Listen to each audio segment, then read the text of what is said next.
professor at IIT Palakkad, contributes academic insights on sustainable infrastructure and engineering innovation. We warmly welcome you to this program, sir. Srimati Geeta Pillai, Chief General Manager, Transport and Airport at the City and Industrial Development Corporation of Maharashtra Limited, brings practical experience in urban and transport infrastructure development.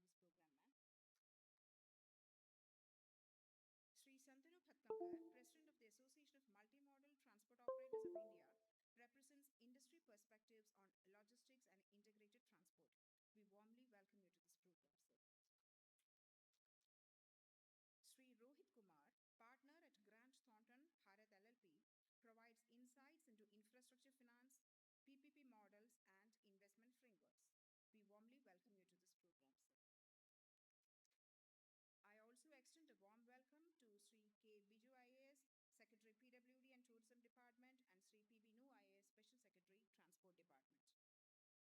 perspectives on logistics and integrated transport. We warmly welcome you to this program, sir. Sri Rohit Kumar, partner at Grant Thornton Bharat LLP, provides insights into infrastructure finance, PPP models, and investment frameworks. We warmly welcome you to this program, sir. I also extend a warm welcome to Sri K. Biju IAS, Secretary PWD and Tourism Department, and Sri P.B. Nu IAS, Special Secretary Transport Department. Their collective leadership and administrative experience across key economic and infrastructure sectors will add depth to the deliberations, and the secretaries will be presenting the summary of this session. I once again extend a hearty welcome to all the delegates present here and look forward to a rich, thoughtful, and insightful discussion. Thank you. Now I hand over. Esteemed guests and resource persons and participants, I am extremely happy to have been asked to be part of this session, Infrastructure for Growth and Modernization, and I greet all esteemed resource persons and participants to the seminar who have come from various parts of the country. Last year, the prestigious UK weekly The Economist made a survey on the nature of investment in infrastructure in various countries in various parts of the world. They found that the developed countries who have invested largely in infrastructure are making huge dividends, but there is a huge gap in investment in infrastructure with less developed countries. The objective of this survey was to inquire how transformative is the investment in infrastructure and how it will provide dignity to all in various societies. This year, the World Investment Report, WIR 2025, reported that the G20 countries from this year onwards are going to invest $3.2 trillion on infrastructure alone. So there's a great possibility of this great divide being exacerbated. Similarly, as in the global level, in Kerala also we face this question of financing infrastructure. There is a gradual decrease in the allocation of resources, share of taxes and grants from the union government to the state. And this year's union budget, Mrs. Nirmala Sitharaman has suggested that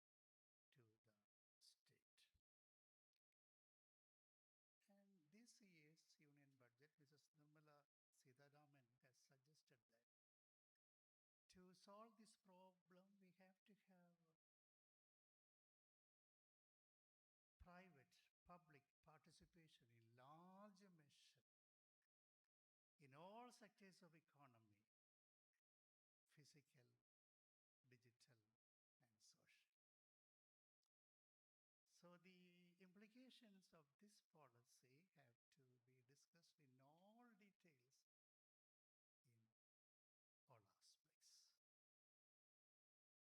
in all aspects. However, we have to transcend this issue, the question of financing infrastructure. We have to have a new imagination. And I think this consultation will provide a new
for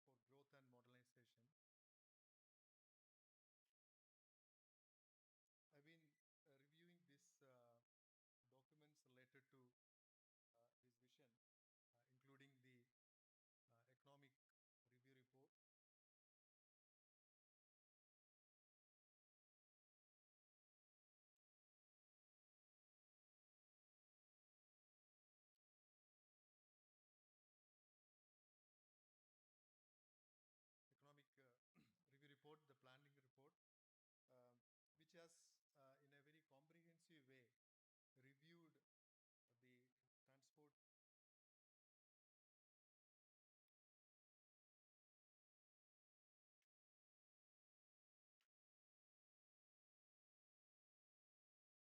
um, which has, in a very comprehensive way, reviewed the transport.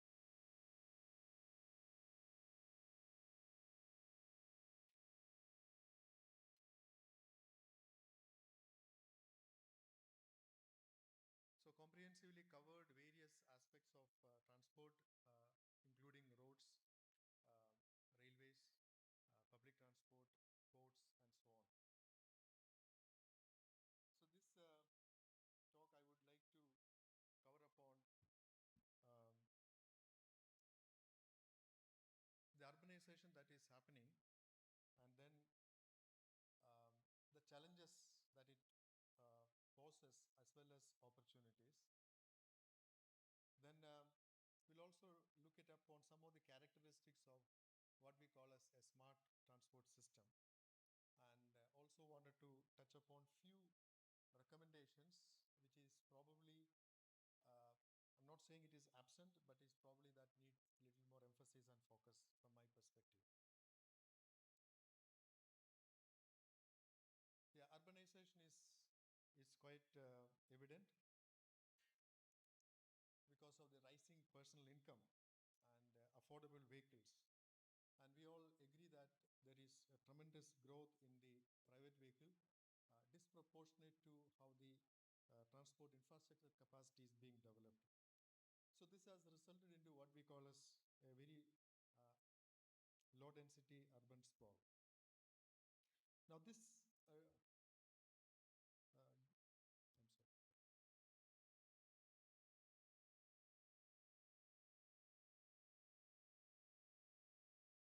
Yeah.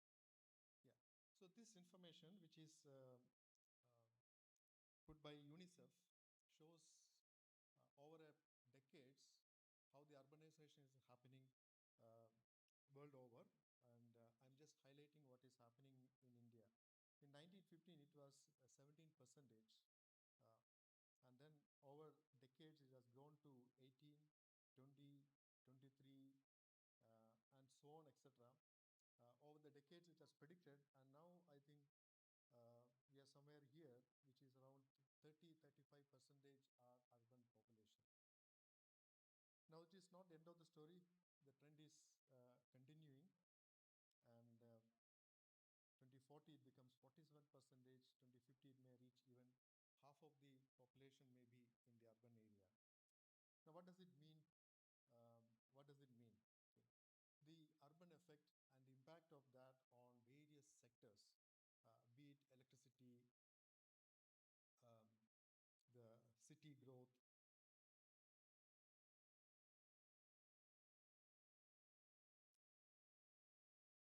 and then the demand for water, demand for infrastructure, and putting all these things together, urbanization is giving a lot of strain to various infrastructure, including transport sector. Um, so consequence of that one is very high density urban area, but it is also offers one opportunity, which is a greater mobility. Okay. So the road network or the transport network can be very shorter compared to a low density sprawl. That's an opportunity. At the same time, it offers various challenges, as I discussed earlier. And another area is, okay, shift to private modes of transport. It is very tremendous. It offers huge congestion and delays fuel consumption and emissions. So this is something that is well known to all of us that the transport sector is one of the predominant uh, sector that is consuming uh, fuels as well as contributing to the emissions. Now, this diagram, I think it is very well known. It is used, uh, which is comparing the number of people that is carried by a bus versus, let's say, if all of them are traveling by bicycles, how much space it is required, and if they are occupied by cars, how much space is there. Now, this is something that, although it's in a form of a diagram, this is one underlying principle one should remember in all the transport planning, especially uh, the optimal usage of space and other resources by the public transport system, be it in fuel, be it in emissions, be it in any point of view. At the same time, public transport cannot compete with the private mode in terms of its flexibility, door-to-door service, etc. Now, this point we have to keep in mind in all the transport planning.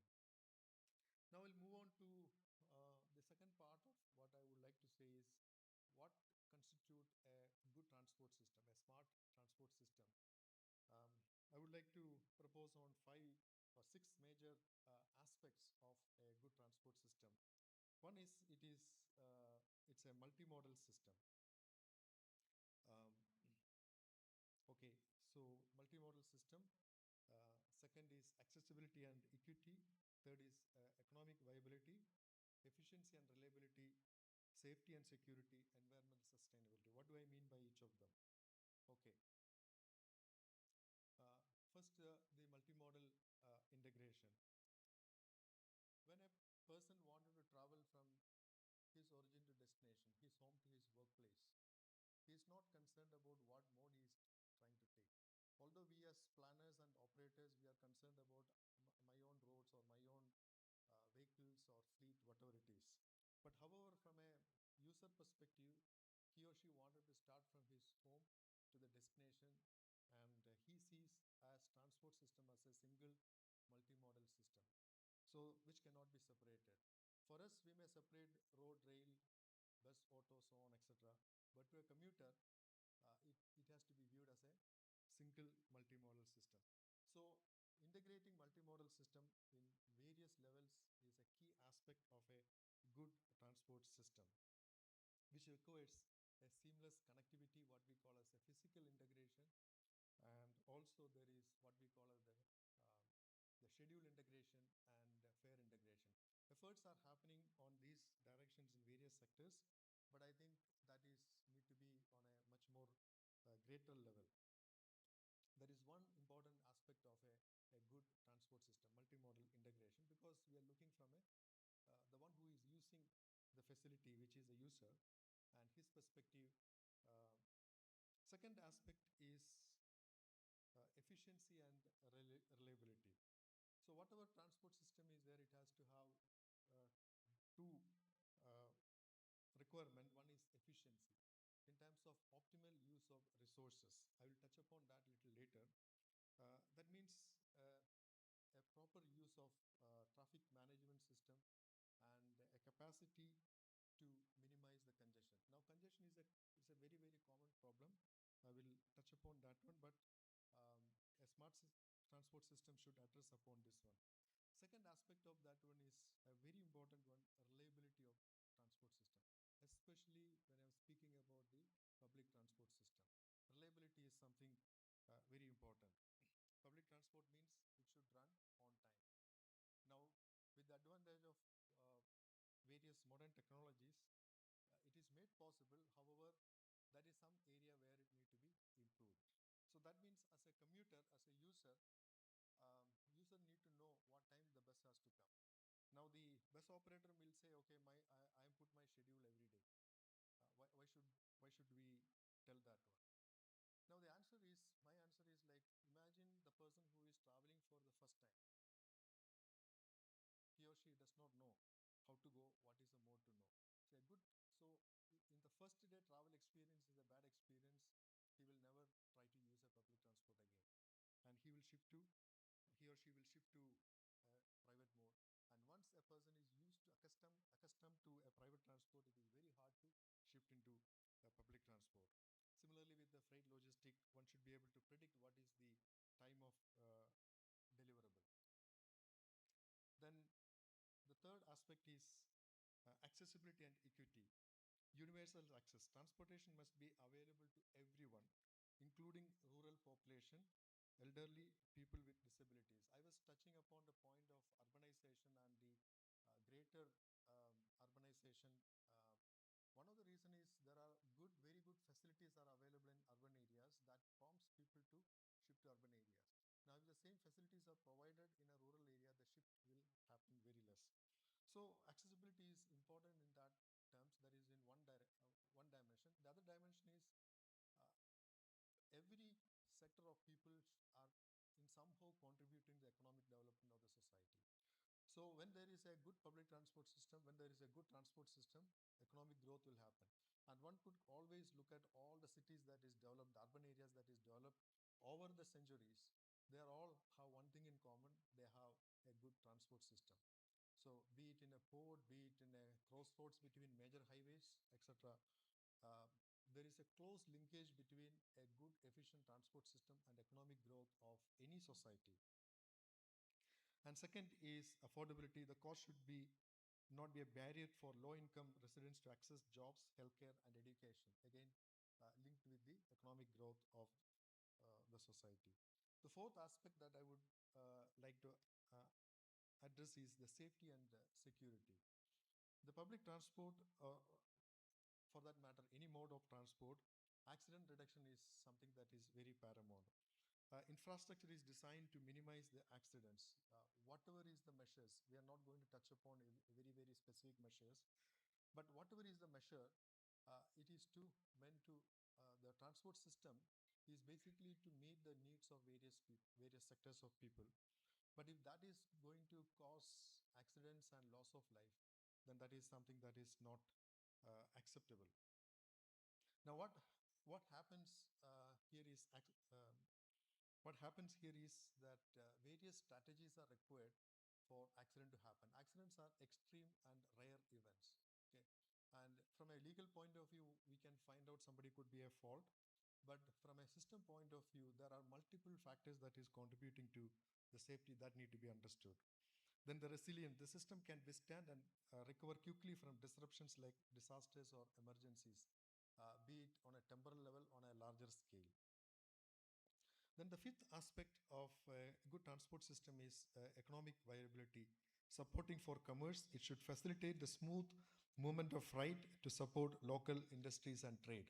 Okay, so that is there. And cost effectiveness, the system should be financially sustainable, balancing public funding with revenue generation like tolls without overburdening taxpayers. So it is true that okay, no public transport systems are self-sustainable because it is um, actually competing with a private mode. However, at least the operational and maintenance cost should be recovered in such situations. And lastly, the environmental sustainability, the green technology, which is um, which encourage the use of various electric vehicles, investing in clean urban energy transit, promoting non-motorized transport to reduce carbon footprint. I would like to move on to some of the looking at various interactions with planning board and various projects that is happening in this state. I'd like to put few recommendations which can be addressed quite easily. First of all, on the planning front, need to have a state level travel demand model.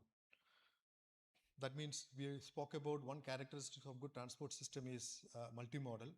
So that require a multimodal travel demand model or a comprehensive travel demand model. Various agencies may have their own travel demand model. How many people are traveling by KSRTC? People are maybe knowing about that one. How many is traveling by rail? But integrated travel demand model that is encompasses all kinds of mode, irrespective of what is the mode the user want to choose for the entire state of Kerala is something that is required. The second dimension of this is what we call as an activity-based model. So that means, why do people travel? That's a very fundamental question. Why do people travel? Okay, they are not traveling for the purpose of traveling. They're traveling for meeting some other need. It's a transport demand, therefore we call as a derived demand. So what is that deriving that demand? If you are able to understand and model that one, we'll be able to address issues of congestion especially, and we'll have a better planning and better optimal utilization of various mode mix. So that is what we call as the activity-based model. And third is emerging data sources. Okay, there are numerous data sources conventionally not being used. For example, mobile data, CCTV data, and various drone data, and so on, etc., can contribute and complement what we call as building the travel demand model. So, in especially a state like Kerala, which has what we call as the rural-urban continuum, whereas well-defined rural areas, well-defined urban areas are absent. One need to have a single comprehensive travel demand model. So that is one of the recommendations that I would like to put it as a vision for this next 5 year. Second is on the road network. Okay. Now the graph below shows that how the uh, you know vehicular population is increasing, vehicle growth. Okay, it is very exponential. And on the right hand side, we will see how the road network is increasing. One way there is an alarm is there. Okay, there is vehicular growth is around 760% over the past 2 decades. Okay, whereas the road network is increasing by 70%. Okay. What is the solution? Of course, um, it is very hard to keep up with the same proportion. So what should be the strategy? The strategy should be, one is to augment what we call as the reserve capacity. What do I mean by that one? Okay. If you look at some of the roads are heavily utilized, some roads are not heavily utilized. Even some of the roads are utilized at certain period of time, some period it is not being utilized. So capacity of the road network is not optimally utilized. I'm not saying 100% all roads will have same level of usage, but still there are a lot of network of roads are possible whereby the capacity of the network can be increased. It is difficult to expand. Widening the roads is something that is difficult, but capacity can be increased on a network level wherein which travel can happen in multi-way. For example, when you look at Google Map, from you give a origin and destination, it gives some 2 or 3 paths. Okay, ideally it should be able to give multiple origin and destination. That means if that happens, there are a lot of reserved capacity can be optimally utilized.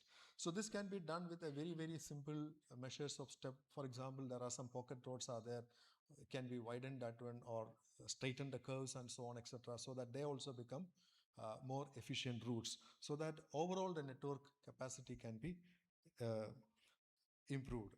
And then strategic network improvement, which is linked to that one. Okay, which all road sector need to be widened or investment has to happen on that one.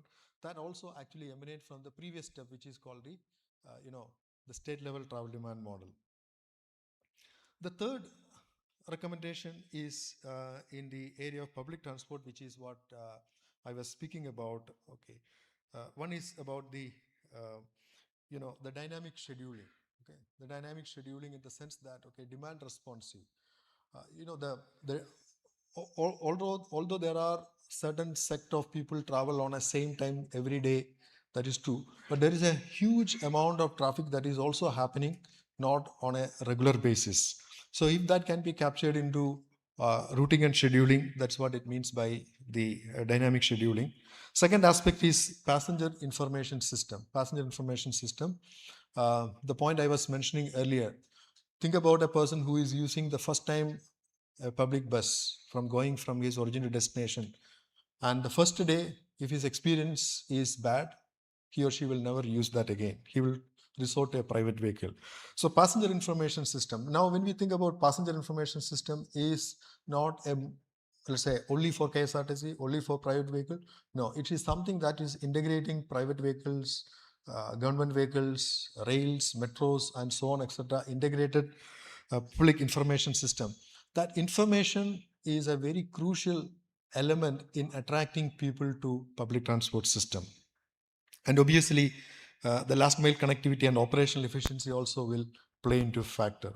Now, what is a good performance measure of a public transport system? Many a times, people measure based on the route coverage, the bus usage, so on, etc. That is all fine. However, from a system planning perspective, one of the good indicator is what is the share of public transport among the all modes. For example, I was looking at some statistics which says in Kochi, in 2001, 60% of the people travel by buses, public transport, but it has reduced to 25%. Okay, this is not only for the city of Kochi, but that this is happening across. Now, what happened to all these remaining? Most of them shifted to private vehicles. Most of them shifted to private vehicle. So one of the indicator of an efficiency of a public transport system is how much share of public transport it is carrying in a region, in a city. So that should be an indicator with which that one should plan for future. The fourth one is an institutional framework, a unified planning authority. Okay. Now, planning, I'm not speaking about execution or operation. It can be completely decentralized. I'm sorry. Oh, yeah, thank you. I should not use this. Okay. Yeah, so this I touched upon. Yeah, institutional framework. Okay. So unified planning authority. Okay. Again, emphasizing the word planning authority. Again, looking at the previous clue, that is, the state has to be viewed as a single transport system. So therefore, its planning also has to be emanate from that single authority. Okay. So all the other stakeholders, be it KSRTC or rail or road development or any other modes of transport, they all has to be planned based on a single authority. Execution and operation can be completely decentralized, but the planning has to be central, because people travel irrespective of these boundaries, from one district to another, one region to another. That's how the travel is happening, for one purpose to another purpose, etc. So this is the fourth thing that probably that can happen. The next one is on the human resources. Okay, human resources. Um, you know, transport becomes, as we discussed, it becomes much more complex because there are so many players are coming, so many technologies are coming, and also to contribute to that one. Okay, travel, as I was telling, it is a decision that a person takes. What is travel decision? It's a decision that a person takes in his mind. You can put yourselves in your mind, actually tomorrow you want to travel from one place to another one. In your mind you will be doing several combinations. Should I go by bus? Should I go by car? Should I go by train? There are in many cases there are multiple options are available. So what is actually going on in the mind of a commuter? If you are able to capture that one, okay, we'll be able to plan much better and implement much better. So technologies are changing, so many gadgets are coming, and so this area needs tremendous dedicated human resources. I'm not sure how it is happening here, but my impression is that, okay, there are various agencies are there, engineers are posted there, but they are being rotated there without getting much opportunity in training. So this is an area where probably that trained people should be there. And it is from a long-term point of view, this also start, percolate into academic levels also. Being an academic institute and dealing with this subject for many years. So one thing that we see that, okay, in our country, in our state, huge infrastructure growth is happening. Okay, sir was telling about $3 trillion worth investments are happening, growth is happening in the country. Now to cop up, so there is a good improvement is happening in the infrastructure development side, but on the other side, the suitable manpower need to be attracted to this area and trained into this area. So that is a long-term plan for this. Okay. The Next one is on safety. Okay. So as I was speaking about, the state also was glad to see that, okay, the mission is to have a zero fatal accidents. Okay, zero fatal accidents. There are numerous measures. I think states is doing that one. And but one of the primary recommendation is on accident reconstruction. Accident reconstruction. Lot of accident reportings are happening. Accident investigations are happening. Many a times, the accident investigations are happening in the perspective of who is at fault from a legal point of view. Let that be there in its own way. But from a traffic accident safety point of view, what is actually contributing? An accident is caused by a combination of three things, like a driver factor, a road factor, and a vehicle factor. Most of the time, accident statistics speaks about driver error, driver negligence, etc. That is most easy and most simpler way of doing that one. Now, I may ask this question to each of you that, okay, who in this room as a driver has not made any mistakes? I made many mistakes. We all make mistakes. Is it intentional? Mostly not. Mostly not. Okay. Majority of the negligence, or what we call as negligence or driver error, are not intentional one. So zero accident require understanding what is the real cause of accident. So accident reconstruction is an area.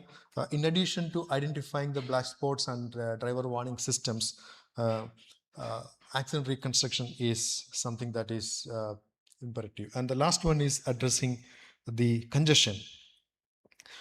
Signal control congestion is an issue, especially in the urban areas, and there are numerous technologies are there, especially adaptive signal control using various data sources from video cameras and then vehicle sensors and so on, etc. And nowadays there are very good tools are available to make traffic signals much more efficient, and congestion can be addressed to an extent. I'm not saying it is going to address one measure alone can adjust everything, but one, especially in urban areas, this can be conducted. So with this, I will conclude. Thank you. I will have some time for discussion later together after all the presentations. Thank you.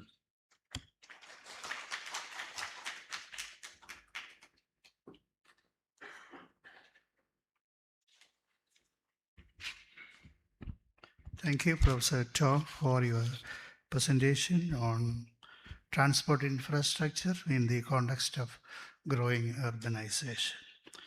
The next presentation is by Professor G. Dekura, Professor Emeritus, Chanakya University, former Director, IIM Bangalore, former Vice Chancellor, Indian Maritime University.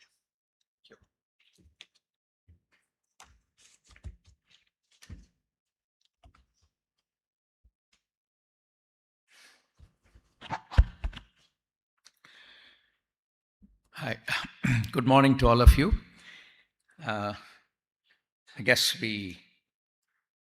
from Professor Tom, we had a presentation, good detailing, but I guess slant on passenger, and implicitly my slant is going to be on freight, though, I mean, passenger is equally important. Just broadly, three aspects to the presentation.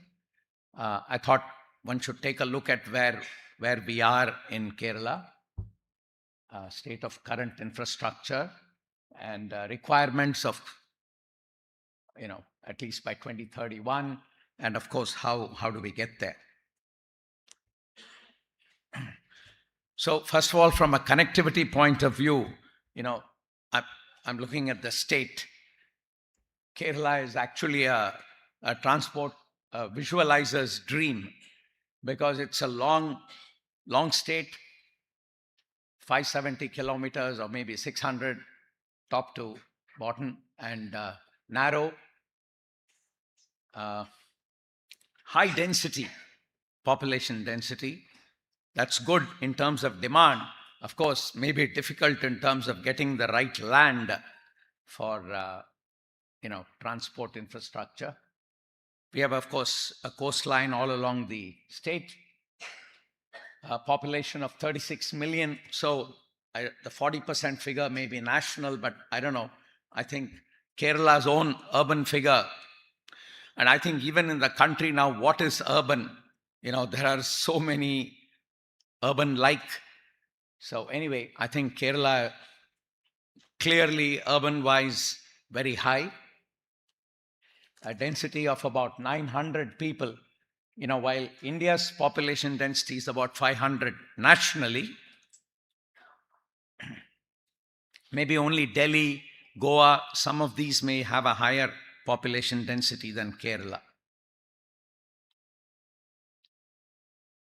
Right, so, well, I guess we have urban agglomerations, and at least the ones that are near 3 million, we've got 5 of them. That takes away about 16 million population of the 36 million.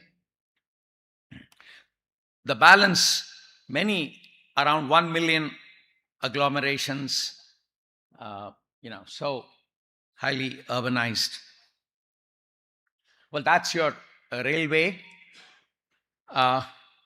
Interesting part is we got to keep that in mind, especially as Kerala wants to industrialize, develop more.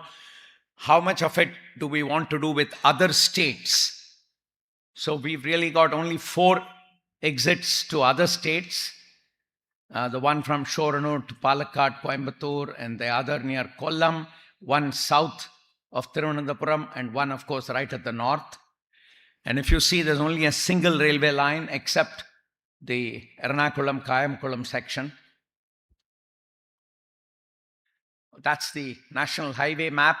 Again, if we see, we really have only one corridor across, a few sort of cutting into neighboring Tamil Nadu mostly, and into Karnataka. We have 2 big ports, Kochi and Vizhinjam, and the airports, of course, well spaced across the state, Thiruvananthapuram, Kochi, Kozhikode, Kannur, and maybe to some extent Mangalore serving the northern part, out of which 3 are on PPPs, right? Thiruvananthapuram, Kochi, and Kannur, Kochi Metro. Well, 6 laning of that main corridor is under progress. The railways administered through 2 divisions, and Kerala probably reasonable warehousing infrastructure, which is also critical, especially on the freight side. Now, all this is in a way assessed. The Ministry of Commerce and Industry in the central government has set up a logistics division. And I think it's useful to see what they are looking at, because they are comparing various states and seeing how the states perform on logistics. So essentially assessing logistics ease across different states. So that's a measure called LEADS. It started sometime in 2017, and every year except, I think, gap during the COVID years, we have the latest one in 24, 25 assessment yet to come out. So, of course, it's not just a comparison across states, because states are in some sense geographically endowed differently. So coastal states are viewed as one category, then maybe hilly states are viewed as another category, and so on. So we are obviously part of the coastal states, which are Gujarat, Karnataka, Maharashtra, Odisha, Tamil Nadu, Andhra, Goa, Kerala, West Bengal. Out of that, of course, the ministry has all nice, positive sounding names. You have achievers at the high end, fast movers, and of course, aspirers. Aspirers are the 3rd category, and Kerala is in the 3rd category, along with West Bengal. So the best category has Gujarat, Karnataka, Maharashtra, Odisha, and Tamil Nadu. So it's something for us to think about and see. Now there are various indicators. I'll just quickly take you through that. So within the category, green means you're doing well, orange is not doing well, just a two-step. Of course, the actual report has a lot more numerical data and all that. You can see Kerala alphabetically listed here. So on road, in terms of road network availability, rail network, we are less than the average. Terminals, we are better. Again, warehousing, no. First and last mile connectivity, no. In fact, we pretty much get a lot of orange, which is below. So logistics services, again, these are at the service level. So even transport service, pricing, skilled manpower, timeliness, track and trace, safety and security, the whole thing is in orange. Operational and regulatory environment, government facilitation, ease of entry, grievance redressal, sustainability and equity logistics, state's commitment to green logistics. I would hope, Kerala, we are all so much more sensitive as people, so much more educated. And women's participation, in fact, I was surprised. Maybe we all need to see how in this whole transport sector, what share of workforce is women.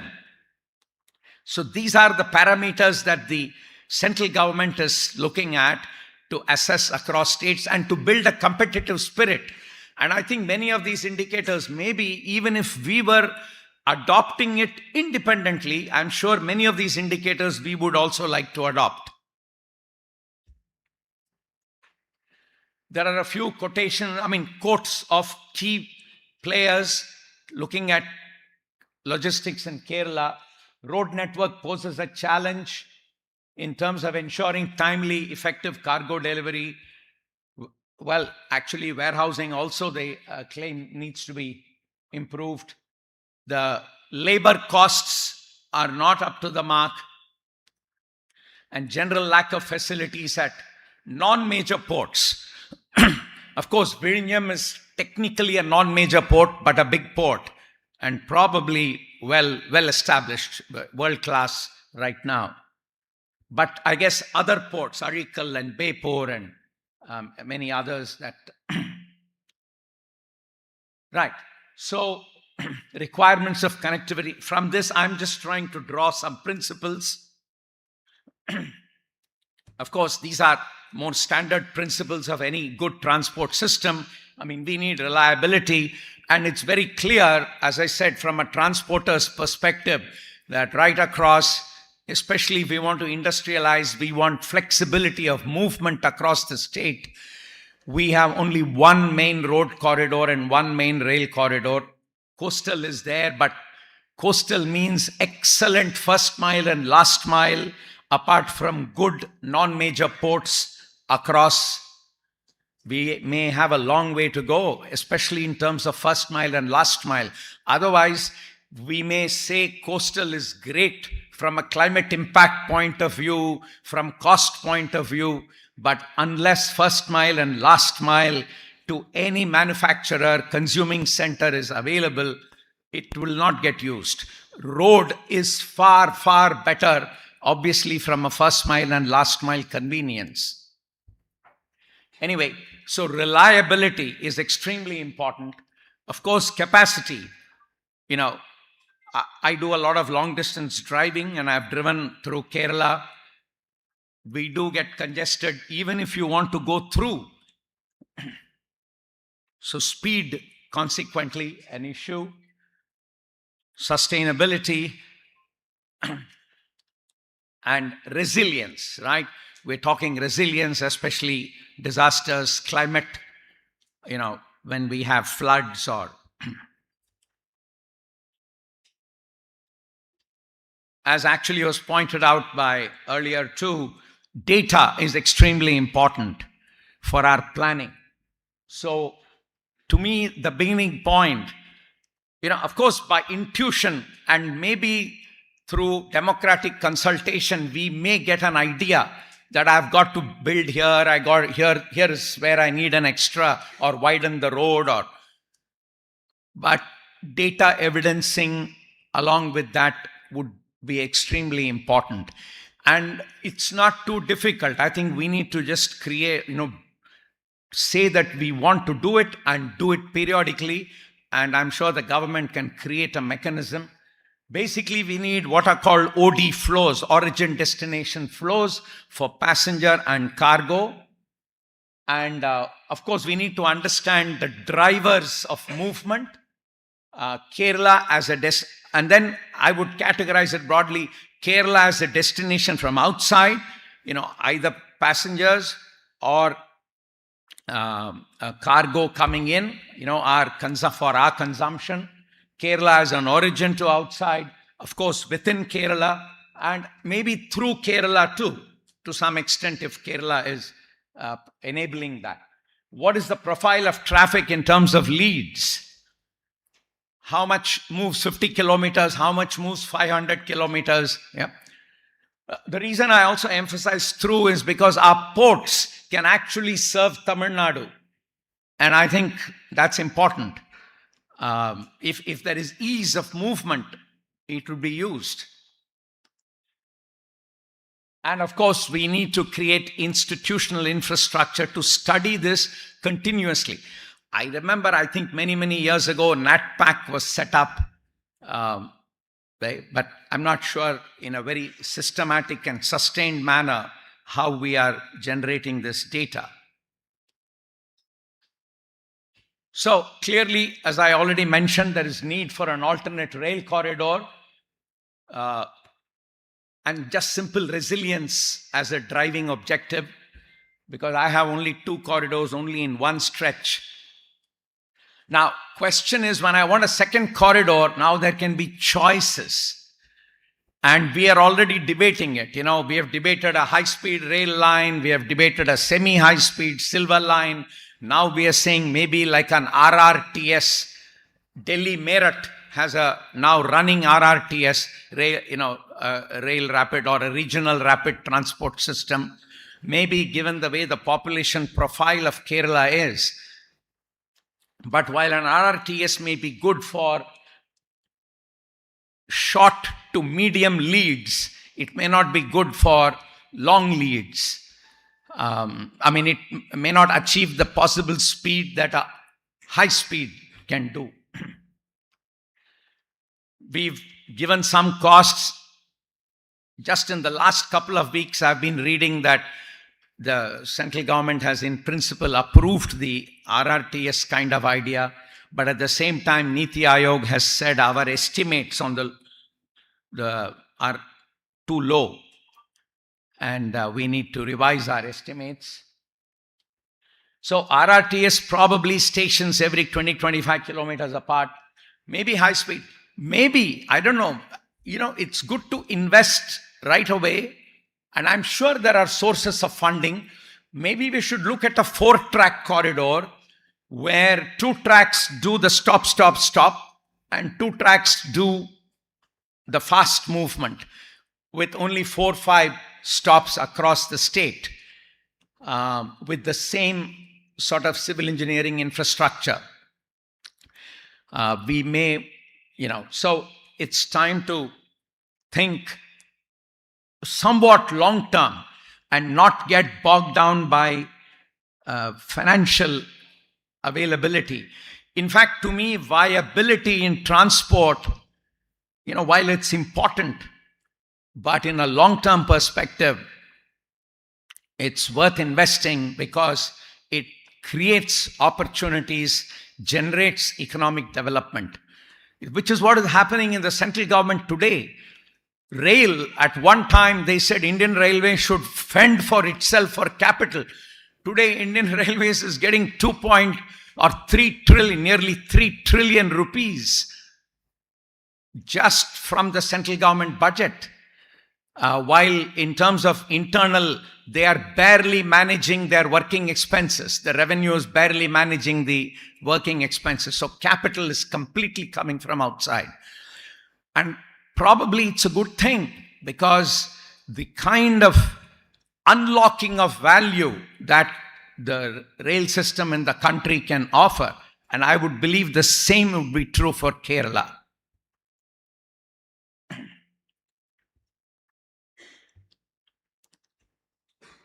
Well, other corridors, there's a 6-laning going on. I think Kerala, especially if we are planning on good industrial development, I think an expressway. And again, it is not rail versus road. I think it's both. I think an expressway across from north to south would be a very, very viable proposition in terms of long-term development of Kerala. Of course, as I said, at least in the northern side of Kerala, we need a good port. I mean, while we have Vizhinjam and Kochi, we need one in the northern part, maybe Arikal or Bepur. Of course, even Vizhinjam, I think we are stuck on the connectivity inland. Today, Vizhinjam technically can only function as a transshipment port. Maybe that is its original DNA. But a good transshipment port actually is also one that should be able to service the hinterland. Because remember, when a ship is loading containers, not everything should be meant for other ports. Some of it can go hinterland. So hinterland connectivity is critical, and we still haven't got a very good road connect from Vizhinjam port. Rail, we only have it on paper. So we got to get going on this.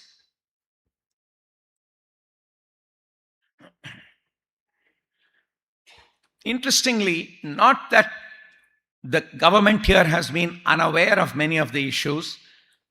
There is a Kerala State Logistics Action Plan 2021 where 17 recommendations have been generated from thought that the government has given. Some of them are interesting, some of them are somewhat general, but some are, for example, the recognition that our roads do not cater to the higher axle load trucks that are coming in. So, if you want, at least for slightly distant movement, you want to bring costs down, you should go for higher axle load. Our roads are not ready for that. Maybe the 6-lane NH66 would be, but many of the connecting roads feeding into it. So that's an issue. Then what happens is you've got to go unload from the big truck and then take it in small vehicles. Maybe in some parts of the state we don't want to widen roads. There are concerns of environmental issues. But, to the extent possible, we've got to see this in such a way that I can have heavier vehicles, be able to move. Fine.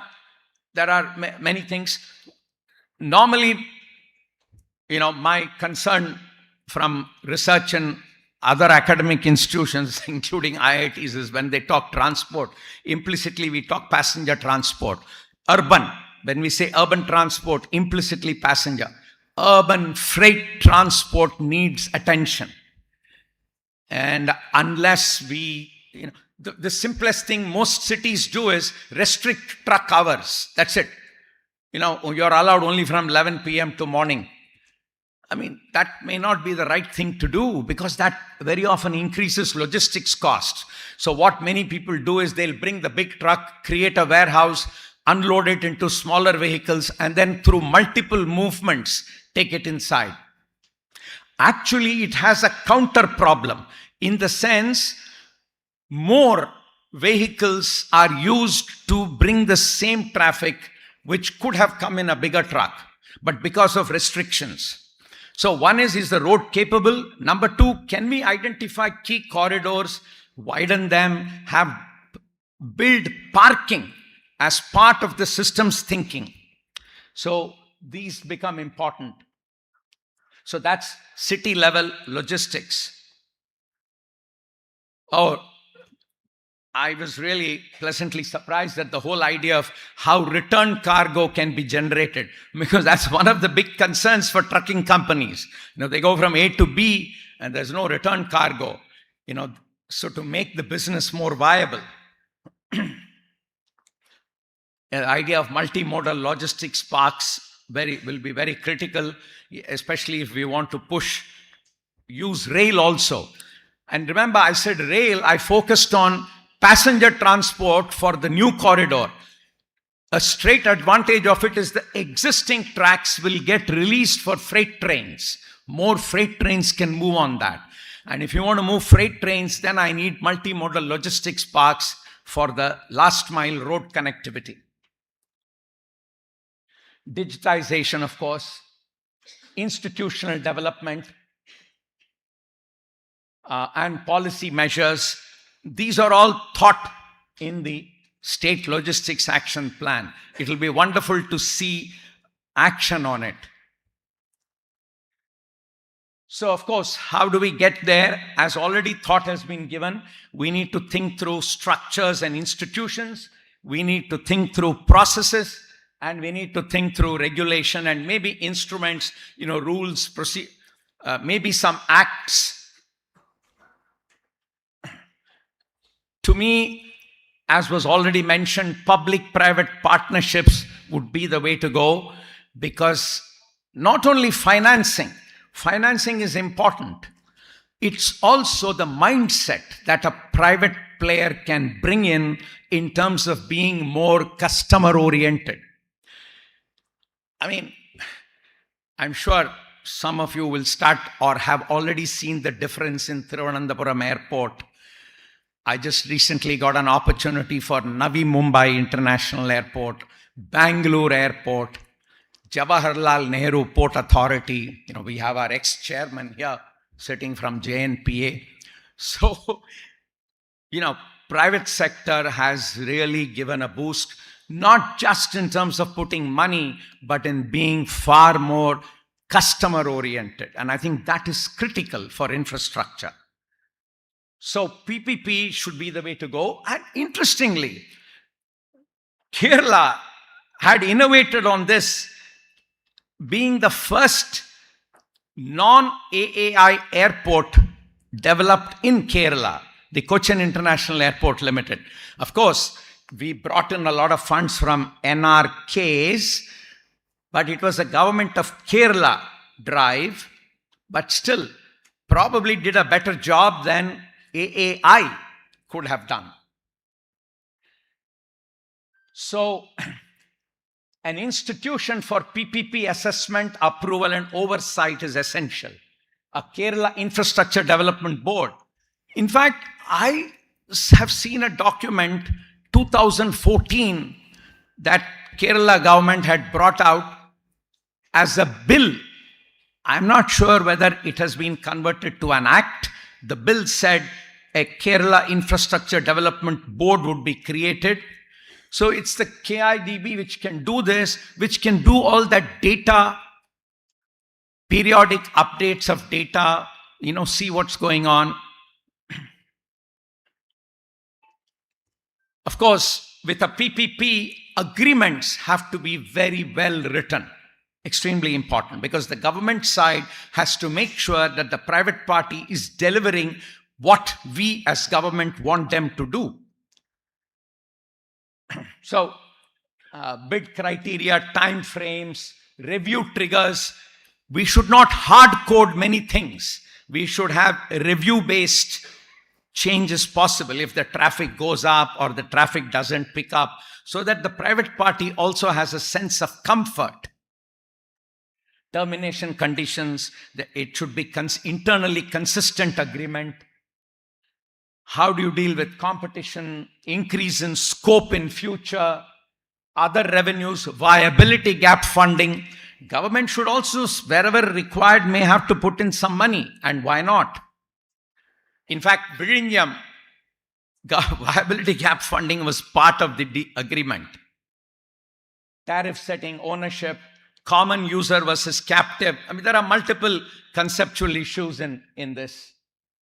Of course, targeting the bottom of the pyramid, equity is important, and Kerala, of course, extremely, important value that we have. So infrastructure development has both technological and managerial concerns. It's all, so we got to bring both in. And there are multiple aspects on which we need to give attention, and that is why the institutional structure is important. Project structuring, risk identification. It's a whole field today to be able to identify risks and how do you manage the risks. Financial appraisal and sourcing, tendering and bidding process, developing the concession or contractual agreements, then the actual project management, and then post-project activities and dispute resolution, right? So all this become important. I mean, these I view as 8 pillars of infrastructure development with a focus on public-private partnerships. Well, I'm going to stop here. Thank you very much. Yeah.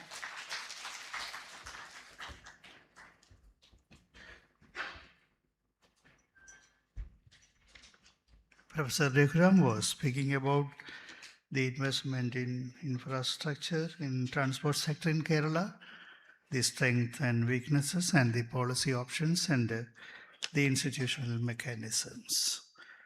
The next presentation is by Sri Subodh Jain, IES retired, former member, Engineering, Railway Board.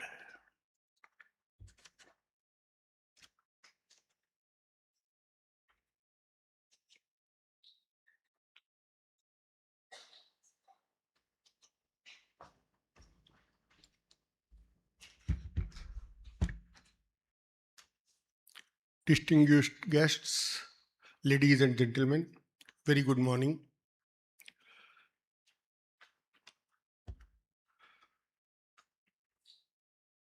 Dr. Raghuram has covered the infrastructure development and planning in almost all aspects, 360 degree. I am not an academician, I am a field man. I have put in 50 years in the transport sector, mainly development of railways, metro railways, high-speed railway. And I'll confine myself to the high-speed north-south rail connectivity in Kerala. I was here 4 years back for a public interaction on Silver Line project. I have been associated with Silver Line project as a review consultant, and I realized the strength of that project.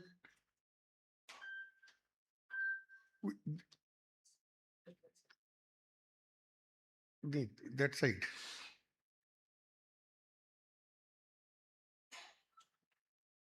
How do you advance? So at that time, there was no proof of concept available. People were talking how so many numbers will come, why people should pay higher for a high-speed travel. At that time, I compared it with Taiwan. Taiwan has a similar geography as Kerala, and they built a high-speed network. Although they fumbled, they initially made losses, but today, that is the backbone of the development of Taiwan. Now, during this last 4 years, things have moved. Silver Line project might not have moved, but things elsewhere in the country have moved. And we have implemented RRTS from Delhi to Meerut. It's not yet commissioned. It will be commissioned on 22nd of March. It's partially commissioned. And that has demonstrated the potential of rail-based mass transit systems. I will not go in the debate of semi-high speed, regional rail. They are all branding. That's what with the name we used to somehow fit my project in a particular policy of the government. We called it RRTS because at that time it was clear that Ministry of Railways will not sanction it, and to bring it under the Metro Act, it was necessary to repackage it in a manner that it's a local transit kind of thing. What I mean to say is that now, even at that time also I said that do nothing is not an option. But now everybody agrees, all the people who are critical of investments, who are critical of development, they also now agree that Kerala needs a high-speed rail link north to south, rail-based, because it is safe, it is sustainable, and it is the future. If you don't make it today, then people say, its population is very fluid. People will move out. Business will move out, and then you won't need it anymore. How do you?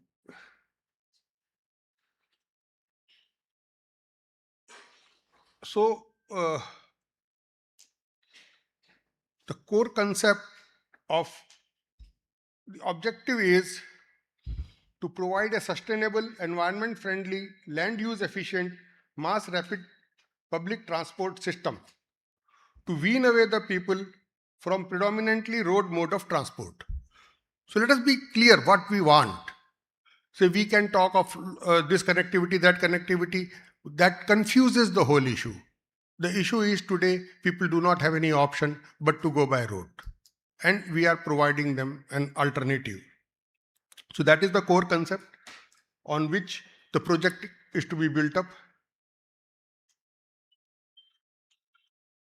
I'll only talk about, because it's a conference organized by Kerala State Planning Board. So I will only touch upon the planning parameters which are often debated this way, this or that. So the first is legal and institutional framework. For the rail-based transport, it is not in the concurrent list, it is in the center list, and you need the approval of central government for implementing any rail-based transport. You may have any amount of money or funding available. Until Delhi Metro, it was sole domain of Ministry of Railways. Central government, for the purpose of rail transport, was Ministry of Railways. In 1998, a separate Metro Act was legislated, and it was said that for the urban transport, the Ministry of Urban Development will be the approving agency. They can approve the project. However, technical control will remain with Ministry of Railways. Now, I will touch upon that what are the differences when Ministry of Railway approves the project or when Ministry of Urban Development approves the project. Initially, the Metro Act was used only to approve the metro rail projects. RRTS is the first project, and there is enabling clauses which Metro Act can be extended to cover a longer transit system also. But the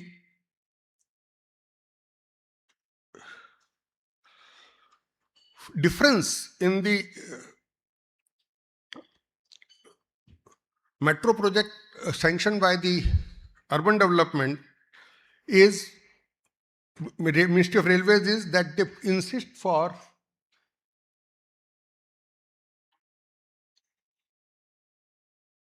the string of.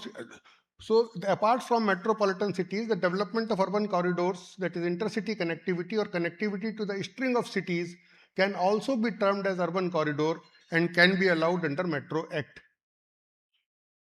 Projects sanctioned under the Railway Act are generally on broad gauge, interoperable with Indian Railways, railway network, and designated for mixed traffic condition. They are designed for the freight traffic also. The moment you switch over to the Metro Act, then the projects sanctioned under the Metro Act are to be purely commuter traffic, not competing with railway freight traffic. Means you can have parcel traffic or air cargo, but you cannot be carrying the iron ore or coal if you get your project sanctioned under the Metro Act.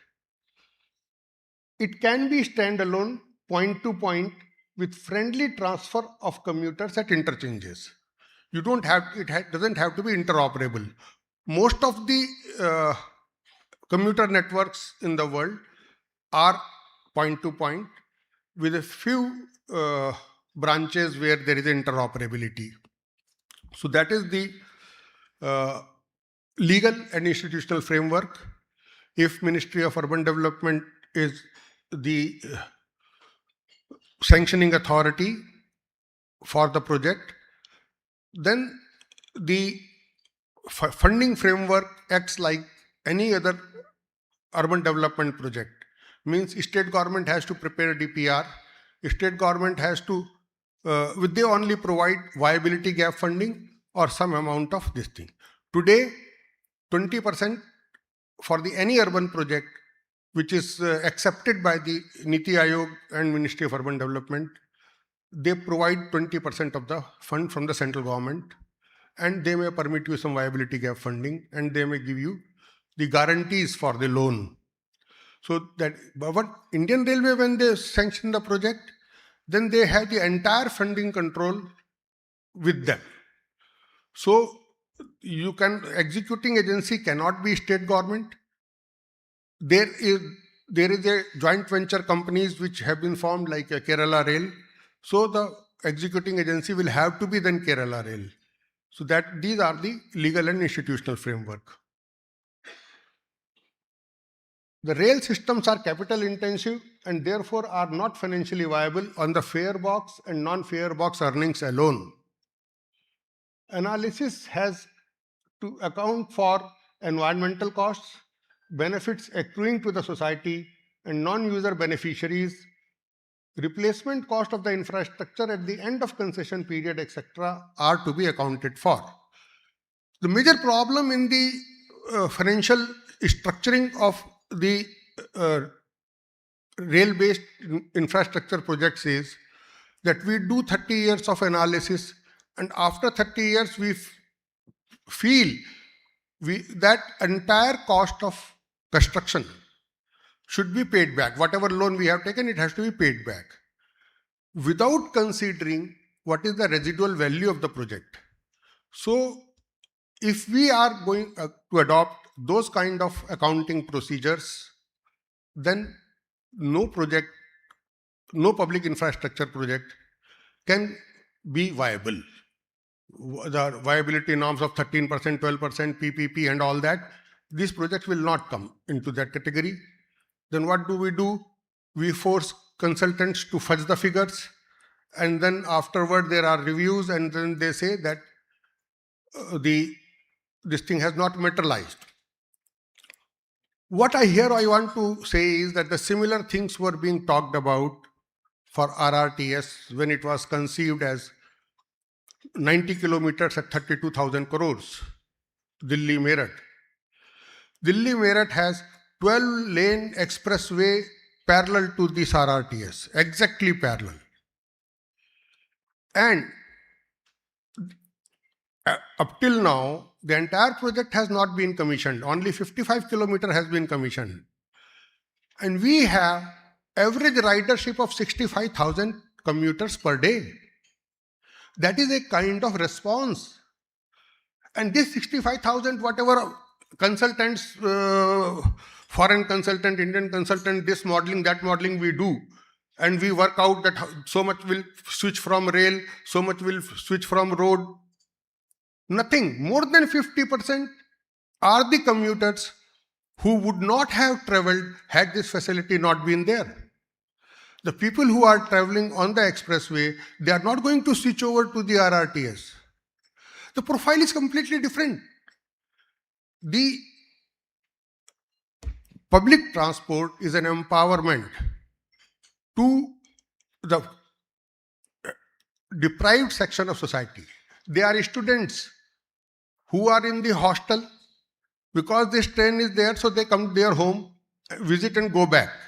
Had this train not been there, they would not have traveled. They would have only remained there only.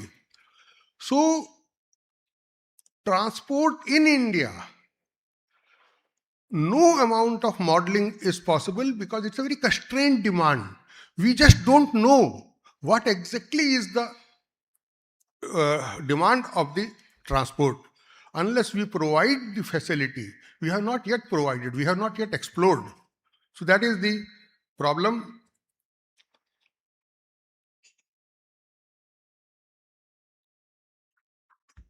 Now there is another debate which goes on, that whether it is a we say road is not an alternative to rail-based system. Road is mainly patronized by the personal or interpersonal transport. Mostly you have the taxis or the personal in the expressways or your personal vehicle. While rail-based systems are truly public transport system providing safety, speed and affordability. It is empowerment to aged and young people, working class, females and economically weaker section of society. So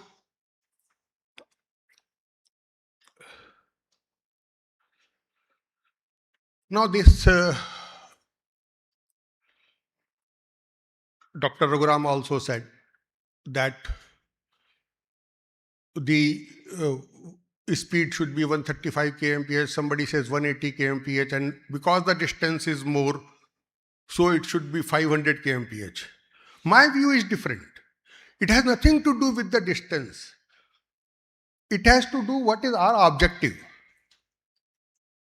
In India, we generally say 350 kmph as bullet train speed, 180 to 200 kmph as semi-high speed, and selection of speed is highly techno-economic decision. If the objective is to wean away the people from road mode, then 20 and 200 kmph is good enough. If it is to offer alternative to flight, then you need 350 kmph. When I plan Ahmedabad, Mumbai, I know that 90% of the traffic will be from point to point, Ahmedabad to Mumbai, which is a 550 kilometer distance. So that is an alternative. The people will get wean away from this. But in Kerala, your is not point to point. It is going to be a string of pearls, we call it, in the planning parameter, that you are lot of this. So the objective is to wean away the people from the road mode of transport.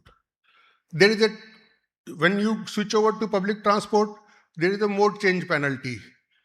Road gives you door to door, while public transport, you have to come to the station. Then first mile, last mile, you have to hire a taxi or interpersonal transport. When I give you a system with a commercial speed of 180 kmph, top speed of 180 kmph, commercial speed of about 140 kmph, then accounting for the first mile and last mile delays and accounting for 10 minutes for waiting for train delay, a person reaches almost the same time as from point to point by his own car. So he will say, okay, fine. Why drive? I can be comfortably doing my own work and travel by the train. So it's my view that for our Kasargod to Thiruvananthapuram connectivity, 180 kmph operating speed and with the timetabling about 140 kmph as an average commercial speed is good enough. That is where, and at that speed, you need only roughly 60-65 kmph, 65 passengers to break even the operating cost. We'll come to that next slide. It is possible to design system up to 300 kilometers. Now, there is another debate which goes on, whether we should go elevated or we should go at grade. So there is no hard and fast rule. Entire Europe, we have 300 kilometers at grade.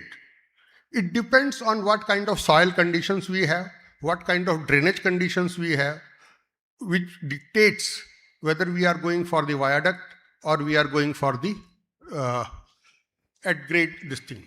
At grade is certainly cheaper if it is possible to make at grade. There are several factors.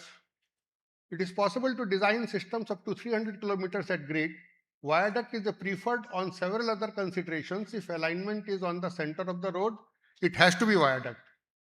In poor soil or drainage conditions, viaduct is must. If train operations is very intensive with limited maintenance windows, high initial capital expenditure in viaduct is justified. Japan, they all go for viaduct. Now, last 10 years, the extensions they are making at grade. Because number one, volcanic ash, their soil conditions are bad. Number two, they operate, Tokyo to Osaka, they operate train every 3 minutes. So if you have such an intensive operation, if something goes wrong, you don't get maintenance window. So you have to provide a very expensive initial capital expenditure. But if you see the Russia, their high-speed Sepsan, it is on the same track as their local track, 250 kilometers. They don't have a problem because they operate 4 trains in the morning, 4 trains in the evening. Morning corridor, evening corridor, whole daytime, whole night time is free. So if they notice any problem, they can attend to it. So there is no hard and fast. If you can, depending on your need, you have to devise a system which is suitable to your peculiar need.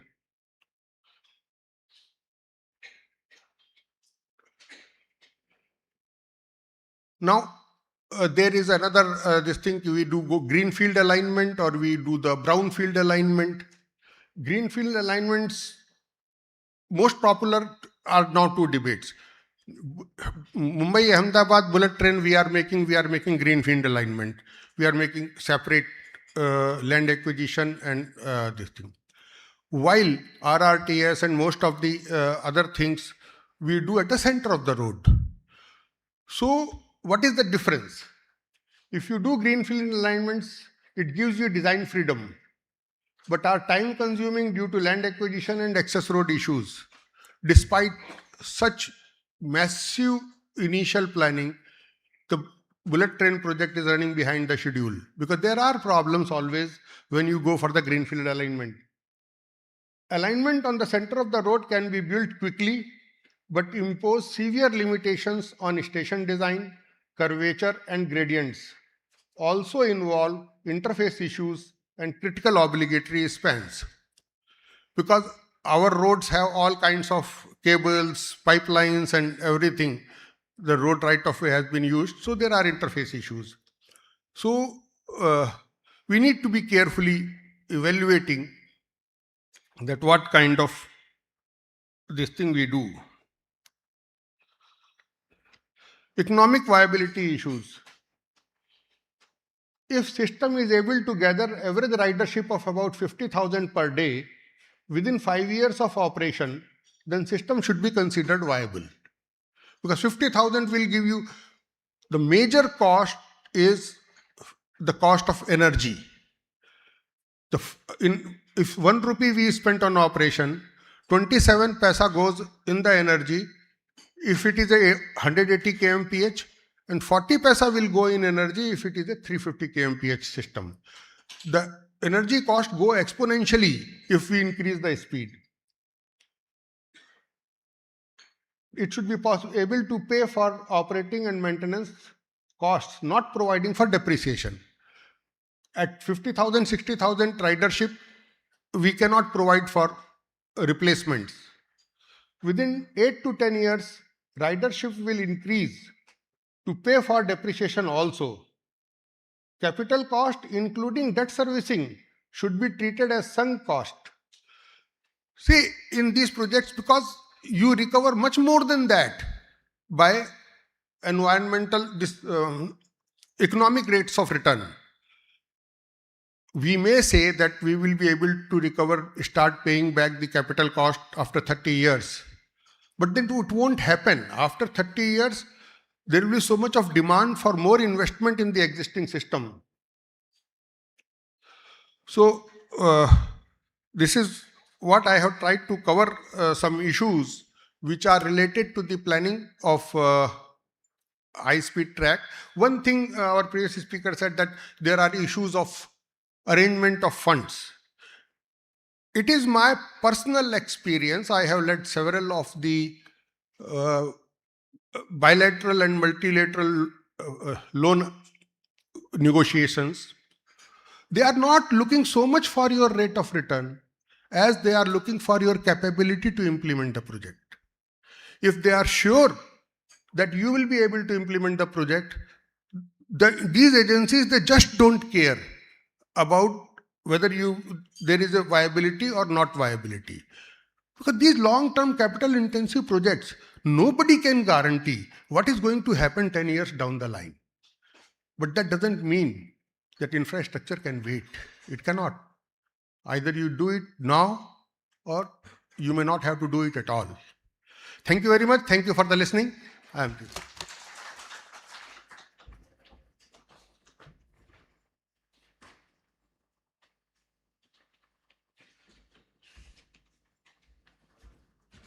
Unlike other states, railway infrastructure is a sensitive issue in Kerala. And this paper, from the profound experience of the presenter, we can reach a consensus in Kerala by the political and civil societies on our future plans. Thank you, sir. Tea is arranged near the registration counter, but the sessions will continue.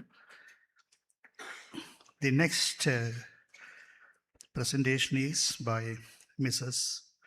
Sita Geeta Pillai, Chief General Manager, Transport and Airport, City and Industrial Development Corporation of Maharashtra Limited, CIDCO.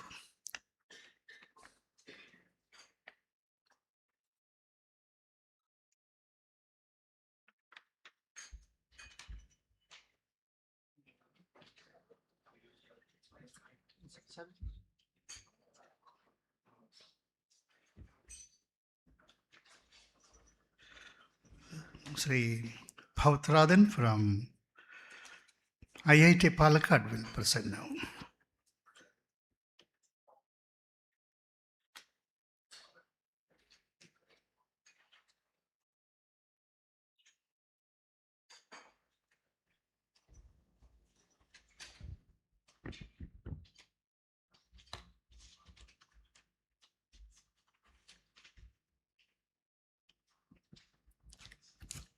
Namaskaram.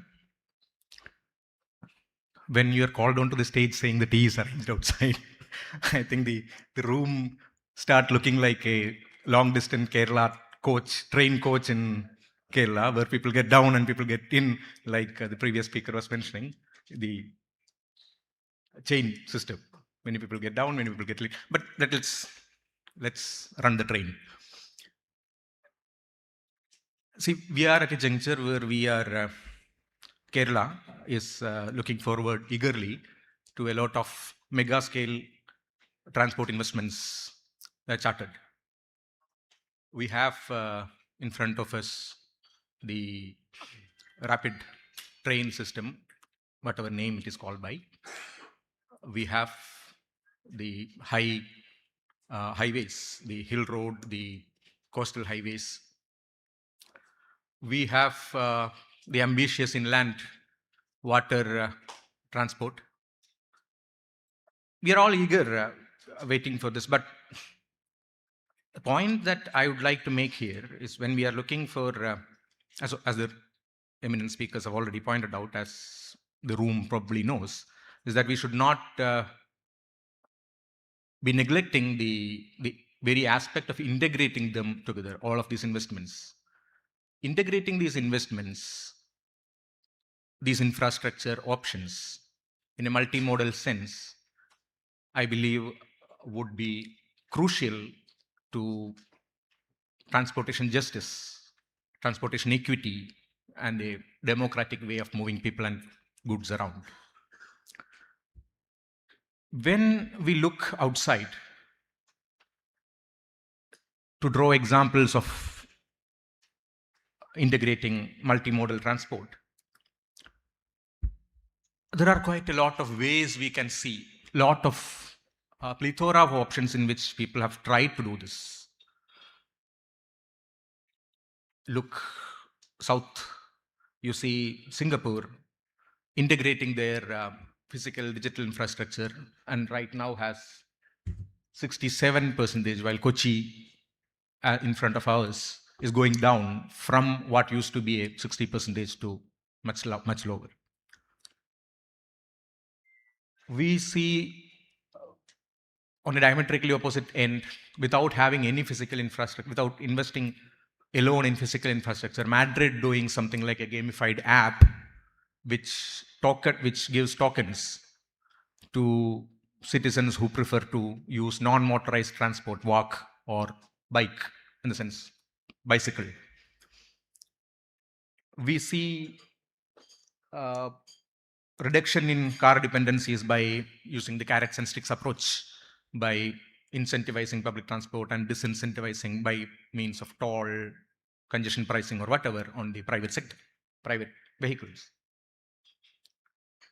We see from Africa how the pervasive informality in transport sector is used by administrations by letting them go hand in hand with the very formal bus rapid transit system, the Danfoss in Lagos.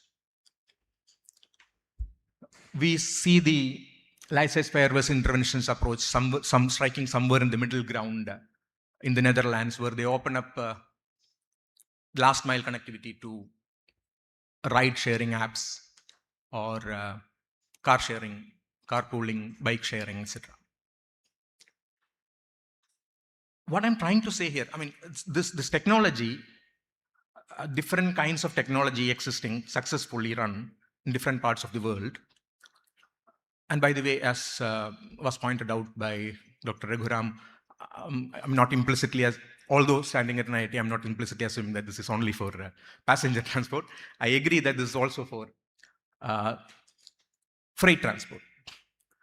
But in an urban scale, when we look at smart freight, we can see different options. Urban consolidation centers, like he was pointing out, the dynamic spatial management that in a very rudimentary way we have already started approaching, but much needs to be done. The non-motorized transport, Kerala as a state, we all know, we have a past where before social reforms, where freight was only allowed to be carried in the non-motorized headlots. We have our Chumadidangis and Attanis. Decarbonizing the city, it's coming back in a more green politic sense. The shared passenger cargo systems where metro rail can be used for also passenger, crowd shipping. So a multitude of options, multitude of ways in which we can improve, we can integrate multimodal transportation, both not just passenger but also freight. What I'm pitching for is a bit on the opposite end of the spectrum than what Professor Tom Matthew was pointing out a while ago, about having an authority, a planning authority, statewide planning authority. While I agree with the concept, I would also push my argument for the requirement to decentralize planning, because each of these options we are seeing from what we are learning from the world is the sheer options available, and they work not in isolation, they work in tandem, they work together when applied multiple. But what works the option that works for, let's say, Manantawadi might not be the option that works for Talasheri, might not be the option that works for Fort Kochi, that might not work for Alappuzha. So the very differences in terrain, the very differences in the available and the available resources and the constraints, we must look at decentralizing the transport planning in focusing, while all the while focusing on the integration of multiple modes. We might be able to make an urban area motorized transport free, but that might not work everywhere. So what I would push for is building an institution building where decentralization of transport planning is a priority. I don't know which government body would be would be ideal to take that up. Perhaps the transport department, perhaps the local self-government department, perhaps the PWD. But whoever it is, we have to build traffic and transportation planning teams at very local levels. Now, when we draw examples from all of these places abroad, we also do have a very sort of unique problem of ours, which is the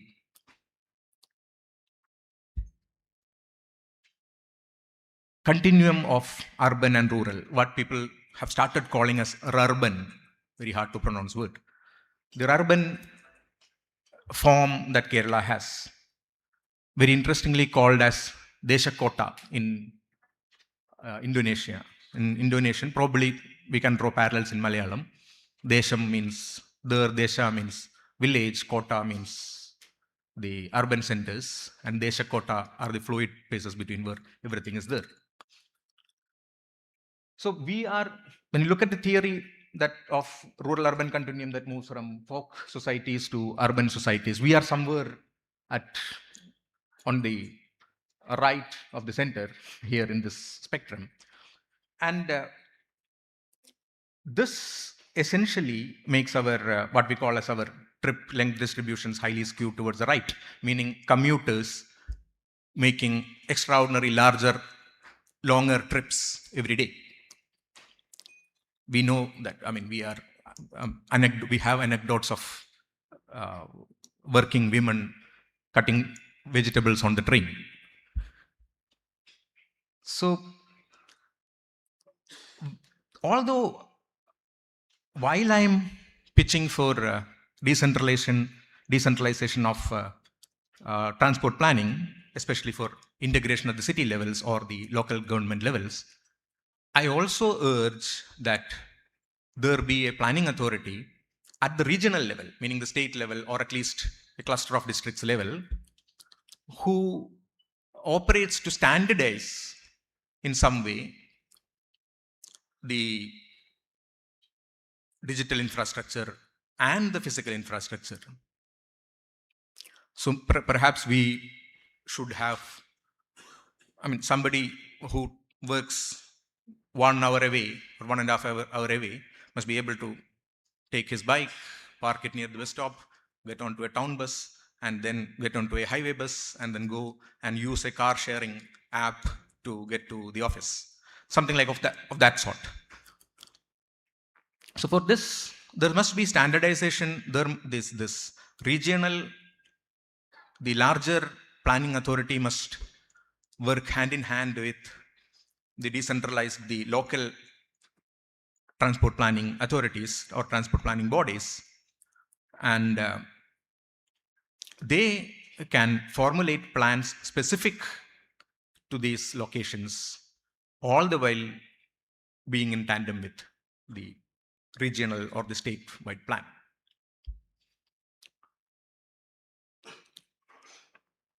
So this is the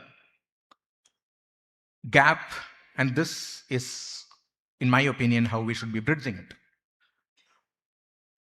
We have examples from other parts of the country. We have examples from within Kerala itself, where the last mile is operated, last mile solutions are operated very democratically. And perhaps we would be able to adopt it or maybe more popularize it more. So this hierarchy of network design in institution building and in administration would be one thing that I call for.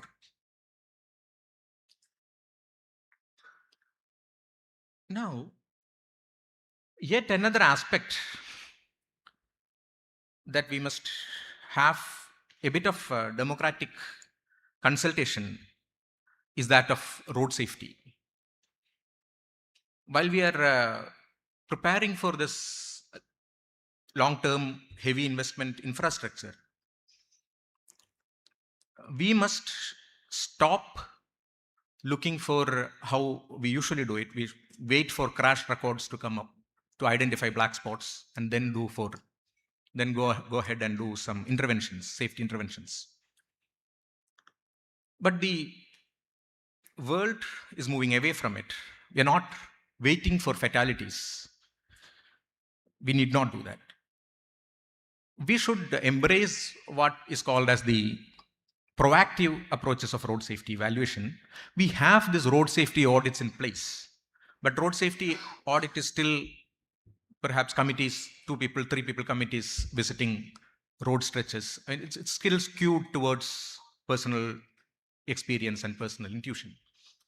On the other hand, when we look at in the context of democratizing this process, stakeholders, other stakeholders, voluntary and otherwise, for instance, first responders, ambulance drivers, day-to-day drivers, auto rickshaw drivers, etc., at a spot, can point out locations where accidents have not happened, roads have not killed yet, but they will. See, this is what surrogate safety measure says, I mean, in a quantitative sense.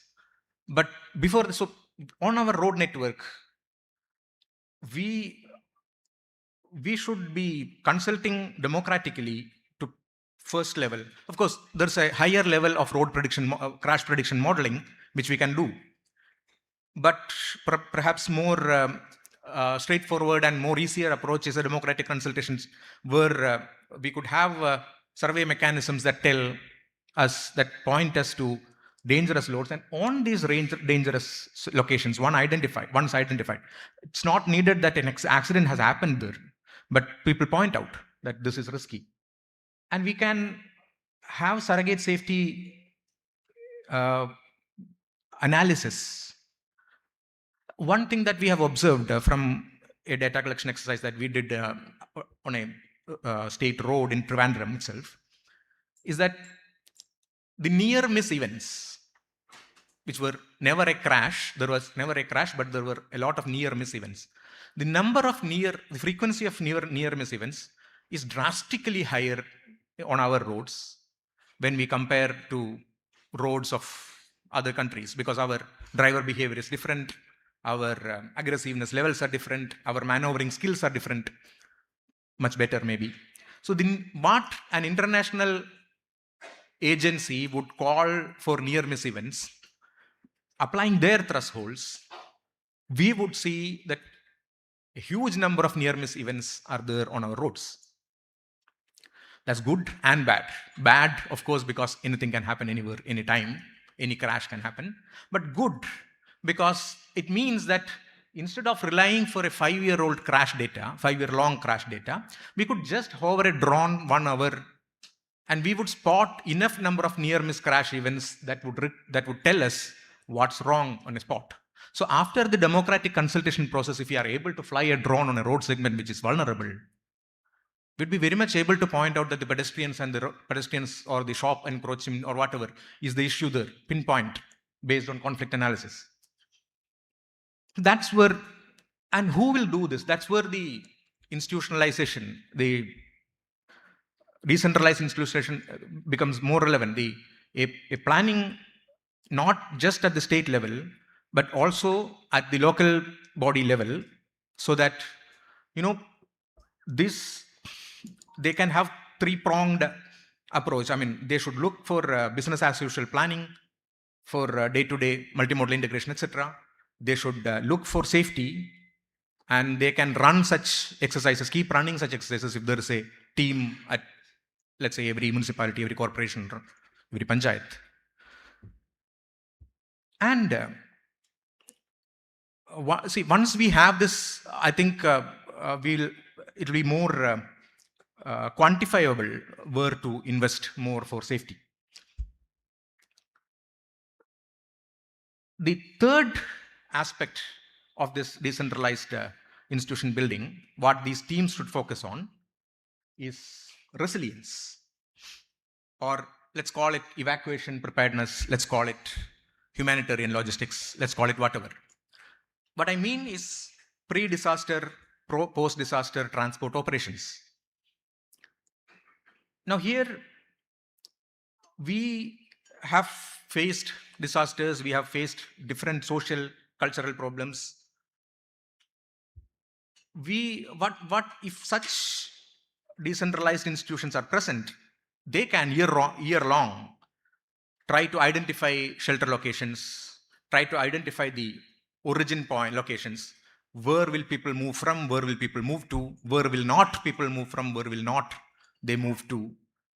Build the capacities of these locations, and then socially prepare these vulnerable populations, subpopulations, point out their shelter locations in advance so that there's a communal belonging, so that at disaster, we're not facing disaster as a shock, but a planned, prepared exercise.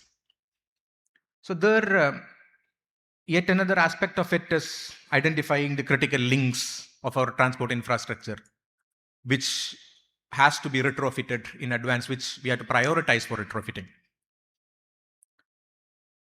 I'm saying for this, there are tools available, there are technologies available. What we seem to lack is focused, specialized working groups. And that is where I pitch for institutional building at decentralized level, at local body level, who focus specifically on transport planning and traffic engineering, who work hand in hand with a state level planning authority, so that there is standardization across. We in Kerala have a tradition of democratizing our processes. We have a tradition of public consultation. What we are doing right now is an epitome example of this. We have concepts of equity and justice ingrained in our society. But unfortunately, we have experiences where it's not so in the transport infrastructure domain. An anecdote would be, a small example would be where we imagine foot-over bridges as pedestrian friendly, but if you think twice, it's clear that foot-over bridges is treating the pedestrian as a second-grade citizen. I mean, where would you ask somebody to cross the road, to climb up 3 floors, cross, and then climb down 3 floors? Unless you have a lift or an escalator on it, it's not pedestrian friendly. It's telling the pedestrian that the car owners are, it's telling ourselves that car owners are more valued, so that we also want to drive a car. So this approach of transport justice, transport equity, there should be a bottom-up approach, and we should be building institutions at the decentralized level. They should have 3 pillars of focus. One is transport management, should focus on public transportation, non-motorized transport, and integration of multimodal transport. They should look at proactive road safety, should not wait for crashes, should look for proactive safety by surrogate safety and analysis or whatever technology is coming. And they should be prepare not just for this business as usual situations, but also for disruption and disasters. They should also be looking for shelter locations. They should be planning shelter locations and resource locations and doing the optimal allocations in advance. This is what I have as a recommendation to place before you. Thank you.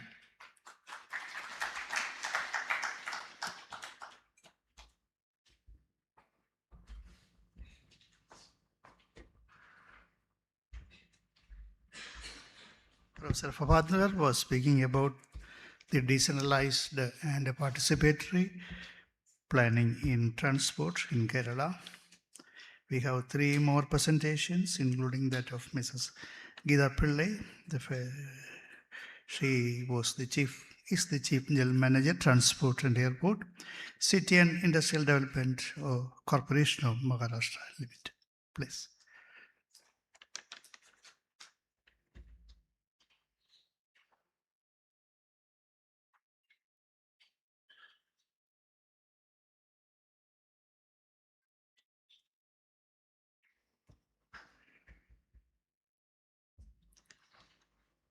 Good morning, everyone.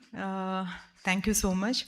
In fact, our very learned previous speakers have touched upon many of the important things what government should be doing in order to have a very balanced urban or rather economic growth for the 2031 vision.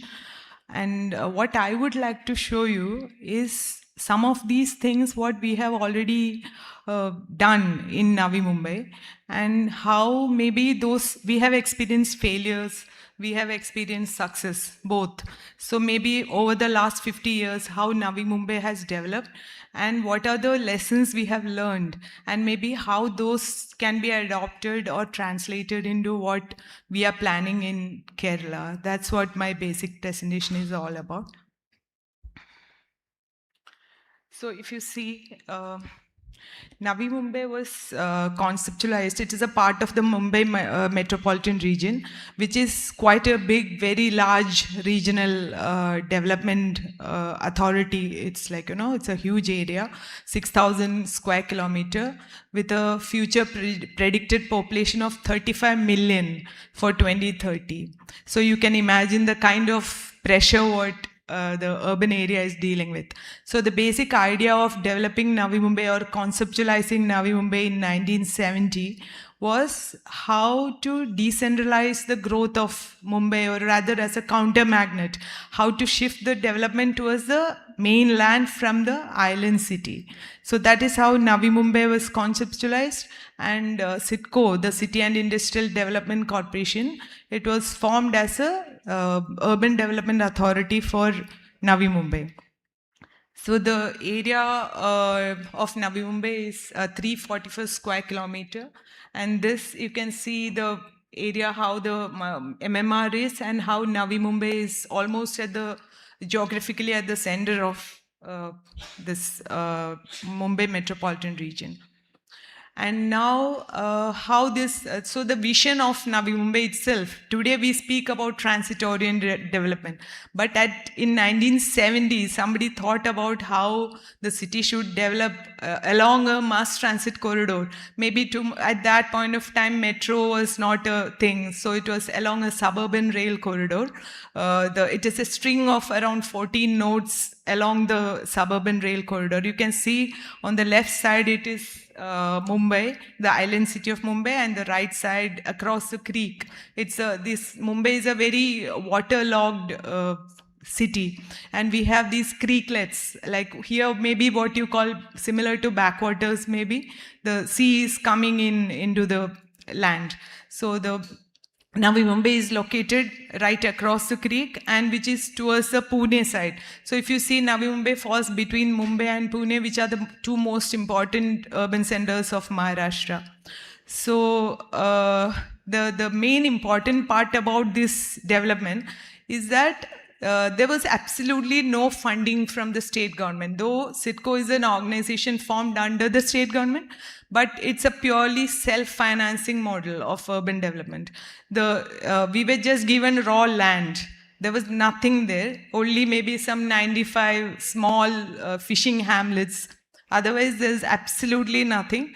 So CITCO was given the mandate of raising the finance and how through land, the value-added land. So the barren land, how CITCO would develop, like, the urban infrastructure. Today, what we are talking about in the conference is how modernization, how infrastructure can contribute to urban growth and modernization. This is exactly what happened there.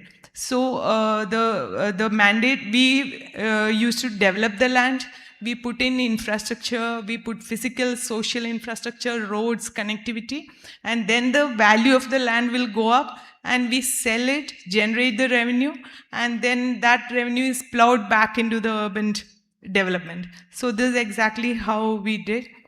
And it was a guided development through transportation. So there was a landmark historical development was that CITCO could convince railways to go into a kind of a tripartite agreement, which railway has never done in their history maybe.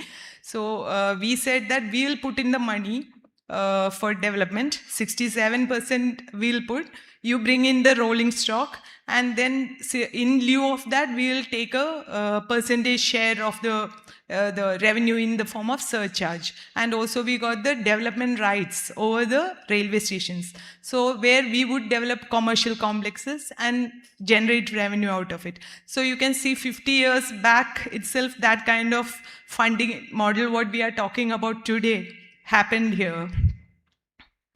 So then what happened then as the city was growing, maybe the physical and social infrastructure came up, but the city was only developing like a dormitory city for the main Mumbai. The concept of counter magnet was not working. So then came the thought of how to make it economically like an economic growth hub.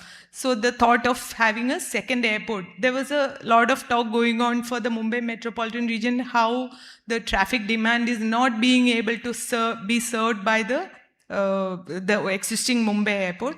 So the thought of a second airport was brought in. And as we all know, the economic, the pull of the airports, it's very, very high. They create jobs, they contribute to the GDP. The leveraging of airports is a very big thing. And as we all know, as Sir also pointed out, Raghuram Sir, that Kerala has literally paved the way for PPP airport project.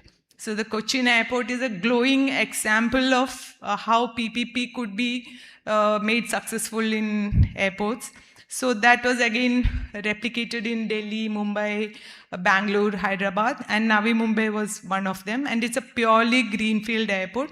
And today it's a literally like, we have had our own challenges in structuring the PPP, because we were also literally learning how the complications of structuring a PPP concession agreement can have its own challenges, where the government and private both should benefit.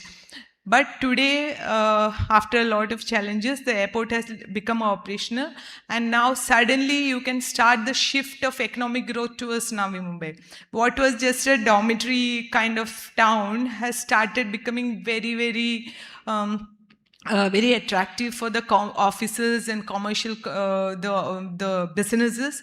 And now it is slated as one of the most important economic hubs of MMR itself. Then another major, so this is how the airport is going to develop. Right now, the one runway and one terminal, 20 million passengers has already become operational.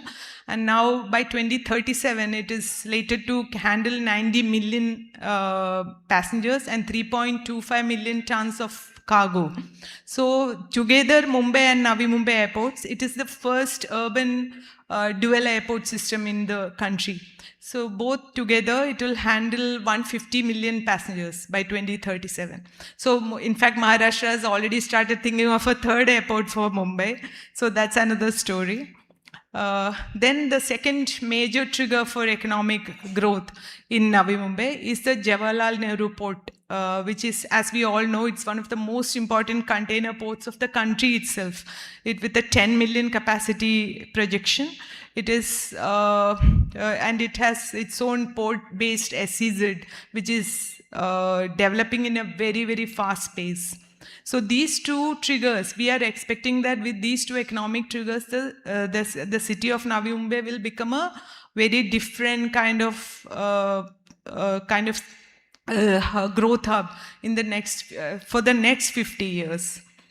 So here we can see, as Tom sir also has pointed out, a comprehensive transportation study, how a vision has to be there to develop these kind of, like, urban growth is a very slow kind of development, but at the same time it has to be very well structured. So the MMR itself has got a comprehensive transportation study, which is complete demand modeling is done for the entire region. And the entire modeling is already done under one organization. And then each local authority within the MMR can develop those the rail-based systems, roads, arterial roads, water transport, metro, in their own priority. They can prioritize within that CTS proposals. And that is how, if you see, by the time Navi Mumbai airport came up, we already have all the connectivity established. So it's like extremely important for an airport to have the last mile, the connectivity is in place. The Mumbai, the Trans-Harbour link, what you can see on the left, the Atal Setu, it has literally transformed the growth of MMR. It is a 22-kilometer sea bridge, which literally made South Bombay just half an hour distance from Navi Mumbai and towards the hinterland. So it is expected that in the future, Mumbai and Pune will become one urban continuum with the Navi Mumbai in between. So it is like growing towards the Pune. So if you can see, it's all major highways, and one very important development for the port as well as the city is the dedicated western dedicated freight corridor. So it is the railway project. It is going to change the entire pattern of how cargo is going to move. They have double-decker container trains which will be running. Each train is 1.5 to 2 kilometer long, which will be continuously running on the system.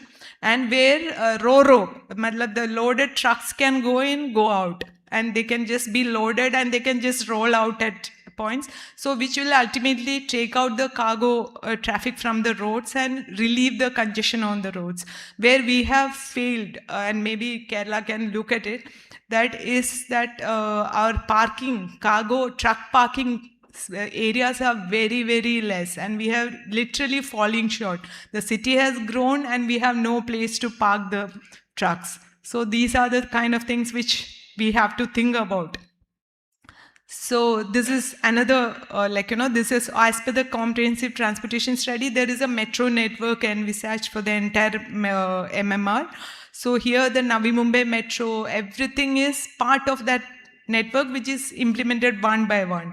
So the dotted line, the yellow line, which will connect, the gold line is going to connect the both airports, and it will also serve as a city-to-city metro, which is 35 kilometer long. So once all these metros are in place, by maybe around 2037, 2040, the city will have the continuous mass transit. The people will have the option of having a very sophisticated mass transit system at their disposal. Then now the government, we are aligned with the central government objectives of growth, how the urban growth has to be. So the Niti Aayog, as you all know, as maybe you all know, that has kind of identified Mumbai as a growth hub pilot project. So it is a tier 1 city which is identified as a growth hub pilot project, where we have been given a mandate. Now the GDP of Mumbai metropolitan region is 150 billion USD. So we have a mandate that by 2030 it should become 300 billion USD, and by 2047 it should become 1 trillion USD. So that is now, based on that mandate, we are now working towards how we can achieve that. So different parts of MMR have got their development projects, and Navi Mumbai is very much a part of it. So there we envisage growth hubs, economic growth centers, business centers. So like that, Navi Mumbai will now develop international corporate park over 155 hectares. Then we have the Kharghar. This is for basic improvement of livability kind of concept, where we are going to have an 80, we are already, it is developed, 18-hole golf course for international golf tournaments. Then we have Center of Excellence for FIFA standard football pitches, which we are going to, already the pitches are developed, and already the Asia Cup women's team finals and all were going on there. Then we have the Aero City. So here, this is one very important thing which Kerala also can emulate. So in different parts of the country, we already know the airports are a very economic pulling factor. So to have to leverage that economic factor, the Aero Cities are developed. And here also we are developing a 270-hectare Aero City. So that is in planning stage. Then we have as we all know, the multimodal logistics parks are very much promoted by the India's logistics policy, and also we have a Maharashtra logistics policy. So based on that, we have Navi Mumbai Sitco is now identified a 400-hectare land near the JNPA, and it falls between the airport and the port. So it is very, very accessible, and the demand is exceptionally high. So what we are planning is like modern grade A warehousing, the cold chain supply areas, and those kind of services. So we'll be very short. Now again this planning is going on, and very soon we'll be starting disposing the land for this. And we have already got very good response from various stakeholders, including Amazon and Flipkart and IKEA and all these places. So then we have these multi-use product, like, EduCity, Medicity, Sports City. So these are in the planning stage. And we'll be like, already many foreign universities have shown interest in setting up their campuses in this EduCity. It's very near to the airport. So all this you can see is that this entire ecosystem of the airport is developing with all these commercial and future social developments. Then this is another new city urban development which is coming up. That is an airport influenced notified area, which is again near to the airport. So Sitco, here we have changed our acquisition pattern. So till now, Navi Mumbai was developed on a proper traditional land acquisition, where the Sitco acquires land and then we develop. Here, because of the high costs involved with land acquisition, here we have gone for land pooling system. I cannot say that it's a very big success. It is just, there are a lot of opposition. There's a lot of opposition to this. However, we have planned the town planning, 12 town planning schemes, and slowly it is picking up. And it's a kind of continuous dialogue with the villagers and the landowners. So as we all know, the democratic system of urban planning is always, it's based on consultations. So the public consultations continuously keep happening. So now from here, what I can summarize is that, like, the main challenges what we have faced in this entire development over the last 50 years, one is land acquisition, one is rehabilitation of villages. Generally, Sitco does inclusive development. We don't go for rehabilitation. However, in case of airport, we had to rehabilitate 10 villages, which we literally had to earmark a new area, have a lot of public consultation, and had to give them new land, and shift them out of the airport area. So it was a huge exercise. And as we all know, environmental clearances are a major, major issue. So this needs a lot of focus, and from the beginning itself, it has to be addressed. Environmental and forest clearance, both. And I think Kerala also will face a similar challenges, because we are also surrounded by water, and we have mangrove issues. Mangroves are a major, major issue in Maharashtra, in Bombay. So then we have this utility shiftings, because when we go for development, you will see even in here, any city, you will see that underground utilities are already established, and that is going to be a big challenge, especially the big gas pipelines and all that.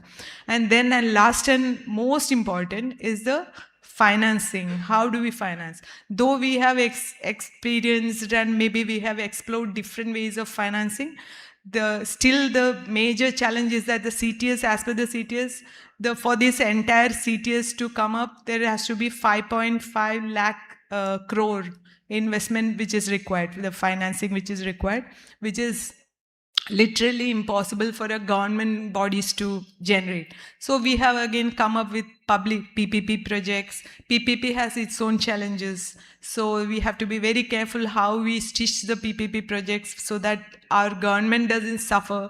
At the same time, private, they have their capabilities, but you have to be very clear in your legal terms and on how the private the revenue shares are going to be, what are the rights of the government, what are the rights of the private party. So unless and until we do that, the PPPs might miserably fail.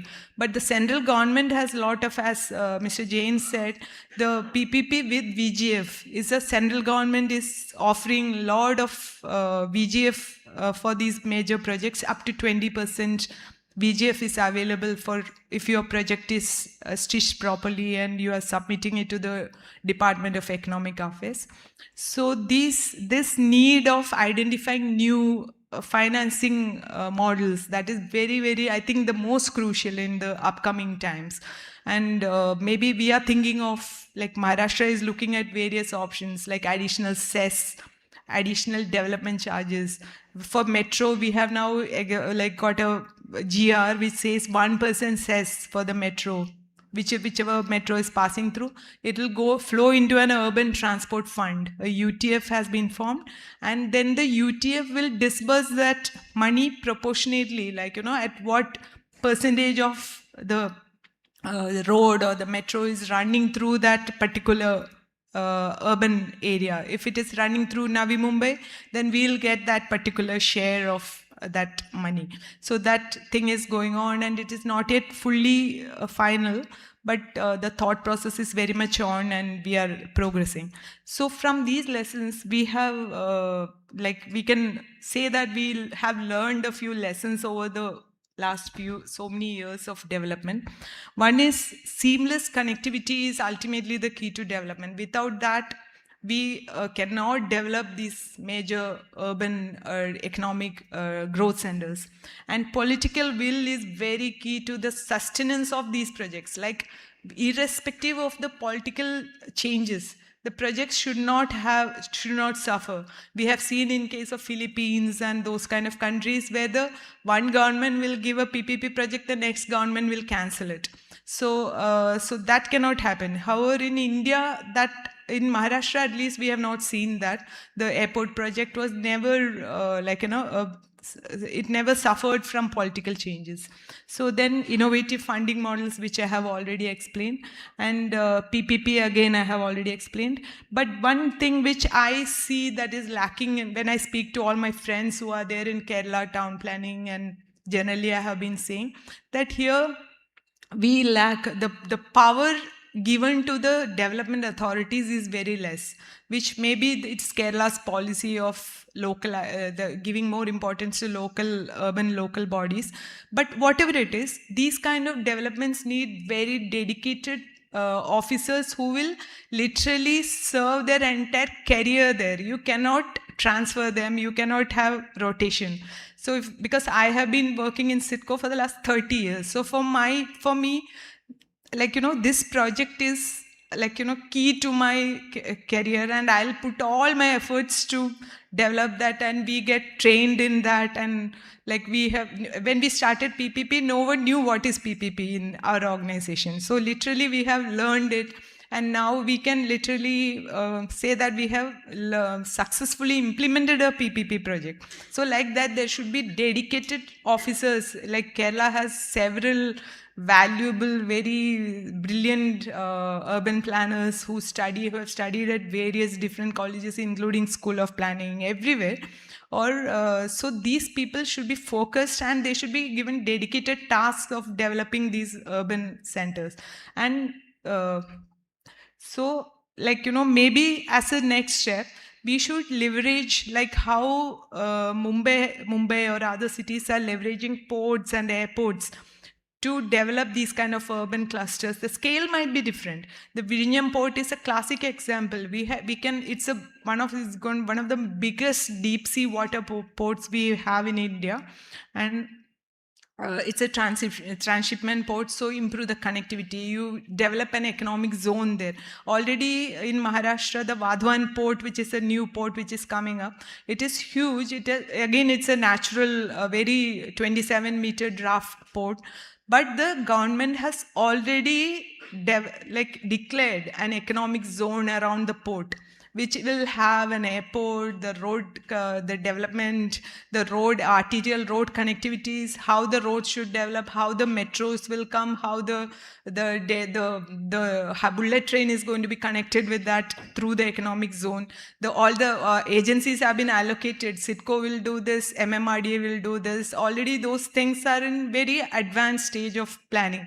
So similarly, Vizhinjam Port is a classic example where we can actually implement it, because it's going to be one of the most important ports in the country itself.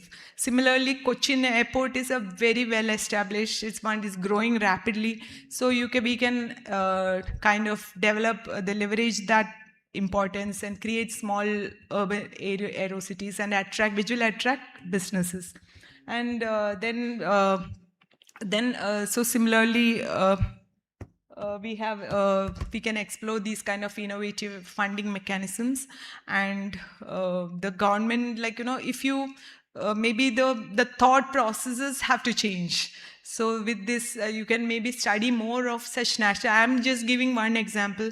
Maybe there are other cities across the world or across the country where these kind of experiments have been done. We also are always constantly trying to learn from different states what others are doing and how they have developed. Like Chennai has its own, the Tamil Nadu has very good policies for urban growth and maybe the industrial growth.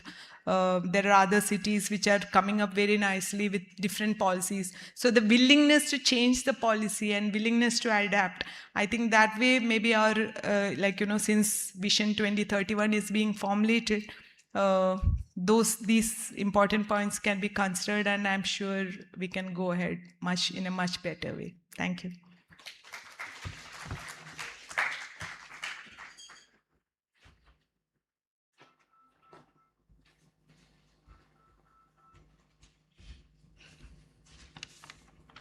One important philosophy of Professor Amartya Sen is learn from others.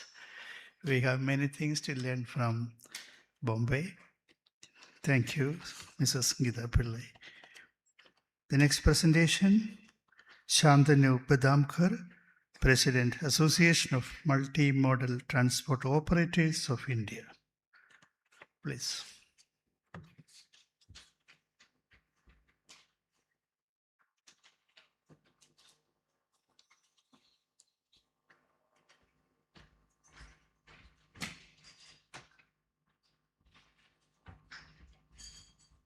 Namaskaram. Namaskaram. Thank you. I'm trying to make you fresh. We started in the morning. Now we are into afternoon. So 2 things I will do is I'll try to finish before the allotted time, and I will not take too many issues. I'll try to focus on 2-3 things so that I don't overburden with thoughts. It's a government program, otherwise my natural way of talking is a bit humorous. But being government program, we are little bit serious. Otherwise, we try to be humorous. Yes. We are passionate about multimodal transport. So naturally, we consider multimodal transport as an engine of growth. But what I would like to emphasize is seamless aspect. There is an International Multimodal Transport Convention. There is a Multimodal Transport Act of 93, which was preceded by an ordinance. So government had given importance to multimodal transport almost 35 years back. They came out with a ordinance shows the seriousness. Seamlessness and integration of all modes is something now we have to apply because the enablement has already happened. Since we are already enabled, the task before us is to ensure how to make best out of it and without making laws, without making too many policies. There is enough scope within the existing laws that we can do research. To do research, we don't need a law. To improve, we don't need a law. So what we have to look for in multimodal transport is competitive cost, how to make it competitive. You can't make trucking or road transport, though I am not a road transport operator, cheaper by keeping high toll. You have to pay good salaries to the driver, the diesel that is required or electricity that is required, we know. You can't just make it cheaper. So we can make it cheaper only by business process reengineering. So this seamlessness and business process reengineering will bring competitiveness, and this competitiveness is the engine of growth. It will give you another bonus, which is sustainability. Nothing in the world is going to move without sustainability, which includes overall ESG. We move forward and we have to see that infrastructure has to be a vehicle of economic transition and transformation. We will come to you. And we see Kerala has some natural advantages way far ahead of others, starting with geography. You have a wonderful geography. You also have a history. Kerala has been a maritime state. Human capital, the most educated state in the country. Cleanest state. Cleanliness in Kerala is natural. We all give example of Kerala. And it comes to governance because of the awareness of people. Here people are more aware than others. A point my colleague made that everything is local interaction. So I feel you have a natural advantage and please take the best benefit out of it. And I will say this by emphasis added because the best thing that is happening in India today is states are competing with each other. When states compete with each other, each state moves ahead. Like I think you gave example of what Tamil Nadu does. Gita madam did that. Another thing Tamil Nadu has done good is they are very focused. They don't have their hands in 100 things. They are focused on 12 things for growth. And we interact with Tamil Nadu government everywhere. And as multimodal transport operator, our canvas is not a city, not a port. Our canvas is whole country and whole nation, whole world. As we move forward, I would like to give 2-3 examples, and examples teach us a lot. I am not a fan of global best practices, but these are best practices. These are somehow best things to do. If we go to Frankfurt airport, and many of the airports in Europe are so, but Frankfurt started long back and they are way far ahead of others. When you get down at Frankfurt airport, you can move to the domestic terminal in 5 minutes. It's right there, international and domestic. If that is not enough, you can move to URail, which is inter-country continental transport in 5 minutes. In fact, it can be part of the same ticket. Your air ticket and rail ticket can be common. You can go to domestic train, which is intercity, which are intercity fast train. You can go to regional train. And at Frankfurt airport, they have the second hub on-off, means secondary hub. There is a main railway station and secondary railway station. That's kind of importance they have given to multimodalism. If that is not enough, you have buses, regional buses, city buses. You have cabs of all types, normal metered, rent a car, chauffeur, expensive chauffeur, everything at 5 minutes walking distance. So that is what is multimodalism, seamless multimodalism, and it's a wonderful experience to go there. You actually don't have to ask anyone.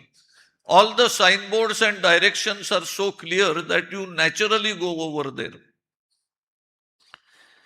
Giving example of passenger was so easy. I feel it appeals to you, but if I go to cargo, it is even easier. There is a multimodal transport hub in Basel, and I will come to importance of Basel before I go to this example. Switzerland, as we know, is an expensive country, and within Europe it is considered expensive. Scandinavian countries and Switzerland are more expensive within Europe. And within Switzerland, Basel is the most expensive place.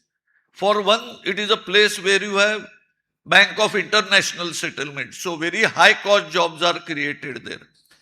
But another thing that is important of Switzerland, it is the pharma capital of the world. So as we see, it is landlocked. It is the most expensive city and they produce the most competitive pharma because they have big logistics support. And it comes because of inland waterways model by the river barges that cater. These river barges at the same terminal compete with railways, compete with road, and the beauty is it's operated by the same gantry crane. So all these moves plus local terminal moves, it feeds the secondary hub also, becomes a very efficient movement at very high competitive cost and high reliability. In Basel, they say, Basel is a unique place. It is a city cantonment. So mayor and governor, they overplay the role. They say if pharma industry approaches the mayor of Basel, he has two choices, to say yes or to say yes. So this is a message to the industry in Kerala that when you go to government, come with such proposals that government has to say yes. Because the mayor has to cater to the local economy, local people, and he needs all these things. So such competitiveness, and then we talk of some restrictions. I heard Kerala has problem of Sahyadri is coming up to here, there is mountain region. Now if you see the constraints Basel has, it's very interesting. On the road side, you cross the road, it is Germany. On one side you have river. As you go on the end of the terminal, you have France. So it's constrained. In fact, the airport of Basel is in France, not in Basel. So you can see when you are creative, you can create great options. I think there are some strategic considerations for Kerala, and though it is Vision 2031, in infrastructure, we can't have Vision 31 just now and talk about it. When we were in Europe 20 years back and the Europeans were presenting, the Chinese were presenting, the Europeans commented that China is making a mistake. They are developing 20 ports altogether. They should focus on 2 ports.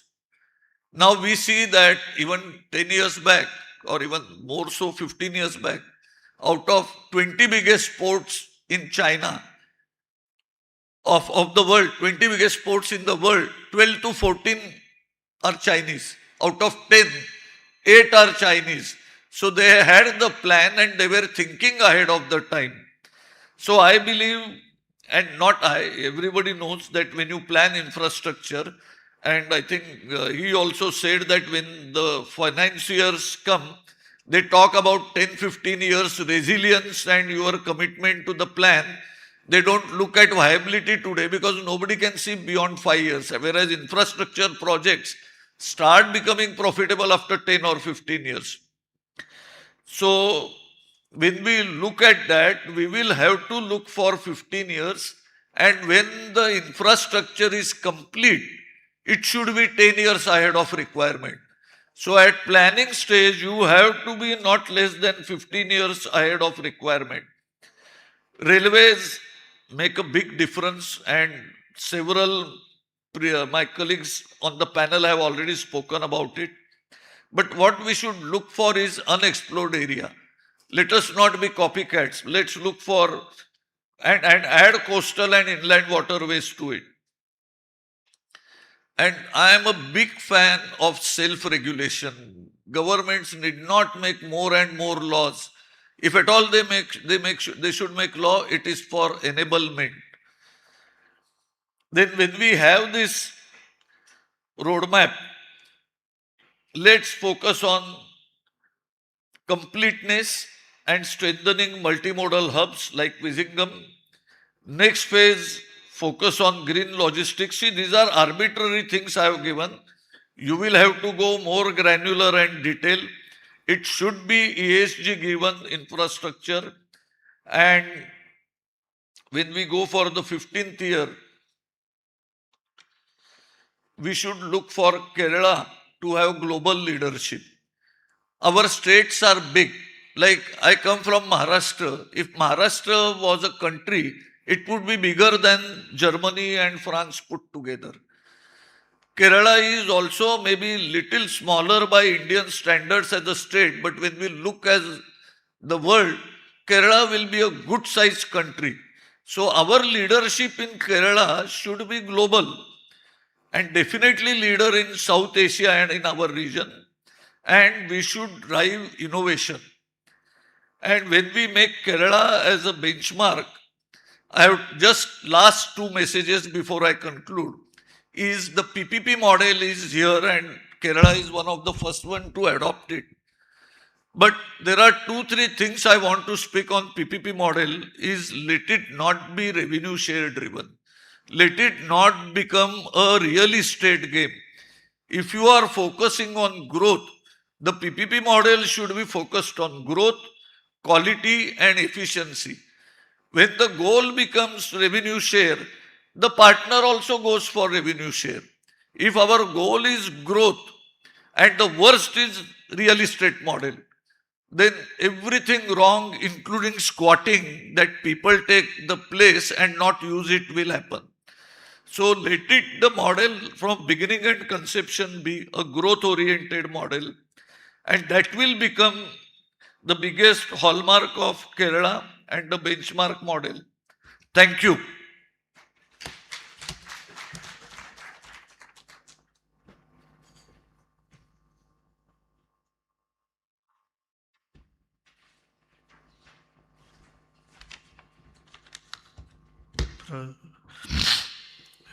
Sri Bathangar was speaking from his vast experience as the President of Transport Operators. Thank you, sir. The last presentation is by Rohit Kumar, Partner Grant Thornton Bharat LLP.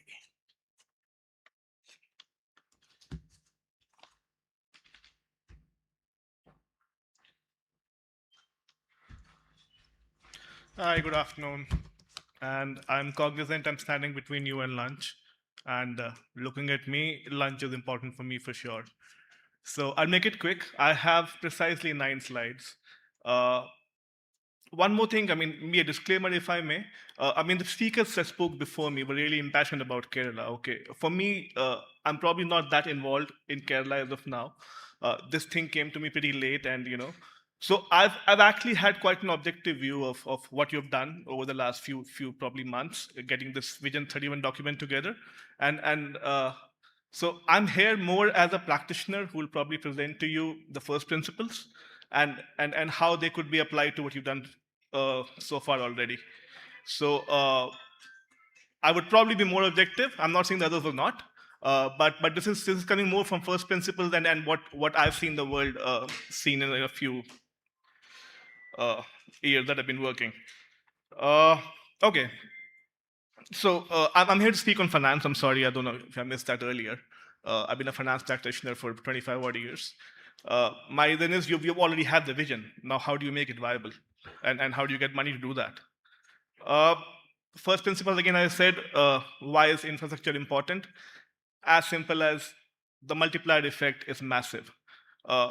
Infrastructure will give you GDP 0.8x in the first year itself. In the medium term, about 1.5x. So wherever you spend money, infra is what is going to get you results better and going to uplift the population for sure. A couple of quotes that I had. There are two 2025 studies. Most of my data comes from World Bank studies. They did a poverty reduction thing, and what they say is that access to transport, energy, water, and digital infrastructure is directly linked to poverty reduction. Once you invest in infra, you'll see less poor people, and that's what the aim is probably, right? I think and there's actually been a meta-analysis of about 200 studies over the last 30 years, and what they've come out is that there's a statistically significant impact on output if you have transport being worked on. So this is what the theme has been for you. So this has actually been proven over a 30-year study now, to be honest. I'm sorry. I just changed my slide and the thing just didn't change. Okay, so we know that infrastructure is important, and why do we need to do that? But the fact has been that there's been a gap in infra funding. Public finances will not do it, and in fact, your Vision 31 document also talks of that. I mean, you would probably not have the money all by the government to do that. These are the reasons for that. Simply because the aspirations rise more than public finances, and the willingness to probably pay tax to the government, if at all. There's actually a global infra gap of about $15 trillion expected by 2040. We don't know how the money would come for that. Historically, the developing countries have been lagging behind. That's a fact. But even the OECD countries, the public investment has gone down between 1980s and 90s, which was about 5% of GDP, down to about 4.5% of GDP now. Okay, about 60% of this went into infrastructure. Even that share has been reducing. So the money coming to infra has been going down everywhere from the government side. They just can't afford to do that. So you need to look at innovative ways of financing it. That is how PPPs came into being. I mean, there's a small structure as to how PPPs work, why PPPs came. That is like all the noise behind that. The fact is that it has become an asset class in itself. Private infrastructure investors, AUM is close to $2 trillion. So there are people who are, in some sense, out to make money in this. But as government, we have to be smart in knowing how do we make sure we use them for our benefit and the people's benefit, obviously. I've made my career in PPPs, to be honest. I mean, 25 years working, so that's what been my bread and butter. So after the PPPs came into being, how has the ecosystem evolved, so to speak? There are three clear parts to it, if I say that. There's a funding part. How does the funding happen? There are a few places where the government will fund everything. There's public funding, or the state-owned enterprises who will probably fund that. Governments borrow as well. How can they borrow? How much can they borrow is different. The corporate balance sheets. In some sense, most of the corporations in the infrastructure space have been government bodies in the past, but they professionalized quite a bit. So there's pseudo-government, but even that's been coming along. And then there's private capital. And when I say private capital, I don't mean a business owner who wants to extend into infra. I'm talking of pure play investor money coming into infra. The people who are looking to just invest money to make money from infra. So even that capital is available. How we use it is different. Delivery historically has been all public delivery. The PWCs of states, the public agencies.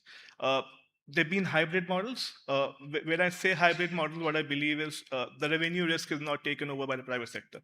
You simply bring in the efficiency of implementation, probably operations, if at all, a bit of risk sharing, and then there've been private delivery and something like the Cochin Airport, probably, which is probably developed by the private sector. Delivery is by them, operations is by them, regulated by the government. And the third piece of this ecosystem probably is risk sharing. There are risks which only the government can take. Land acquisition. I mean, we've tried private sector trying to do that. It fails miserably. The policy has to come from the government. The social obligations are the risks which are taken care of by the government. There are a few shared risks, how the construction would happen. I mean, I've been working extensively on roads the last 5 odd years, and I've seen how interconnectedly the government and the private sector has to work on this. Which side of it? Sorry. There are shared risks, and then there are pure private risks, which would be the construction risk, which is taken, the minimum performance, and so to speak. Having said that, after building all of this, infrastructure financing, PPPs, across the world is between 5 to 10%. A major part of the funding for infrastructure still comes from the governments. I mean, despite $2 trillion of AUM, despite everything, we're only talking of about 5 to 10% infrastructure where private capital is involved in a meaningful way. All right. These have been some emerging trends in global infrastructure financing. Now moving to probably if Kerala wants to attract financing, what you should probably keep in mind. Sustainability considerations are big. And earlier, what you had to show were you were worried about that, you were participating in that. These have now become measurable. People will ask you for data. They'll ask you how you're doing that. So when you're planning projects, you have to make sure how will you actually show what you say you've delivered on that in terms of ESG. Guarantees and blending finance has become very big. I hate to use the word crowding in, but getting a World Bank into a project to take care of the most risky tranche is one way of doing it. You take care of the last 10% where the social obligations and the viability becomes, the social obligations make the viability go down. You bring in the World Bank to take care of that tranche, you'll have money flowing on top of that.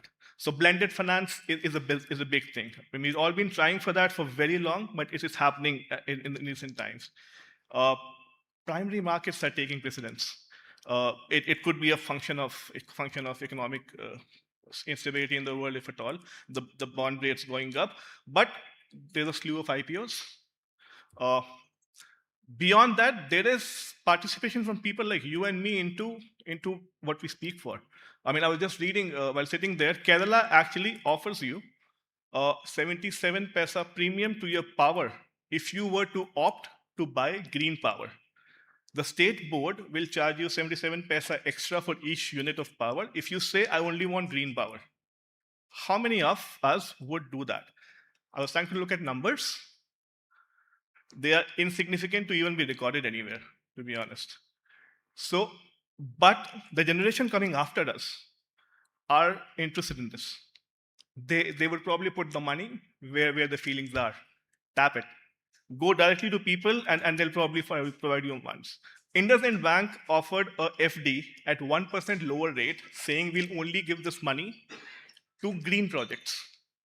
It was whatever target they had was lapped up in 2 hours by people like you and me, taking 1% lower. And they could not do more because they were not sure how they deploy it. Forget about getting money for that. So there's money available. I mean, you can actually reach the people, touch what they stand for, and get money from them. Over the last few years, we've seen where the regulation is strong, the private money follows there.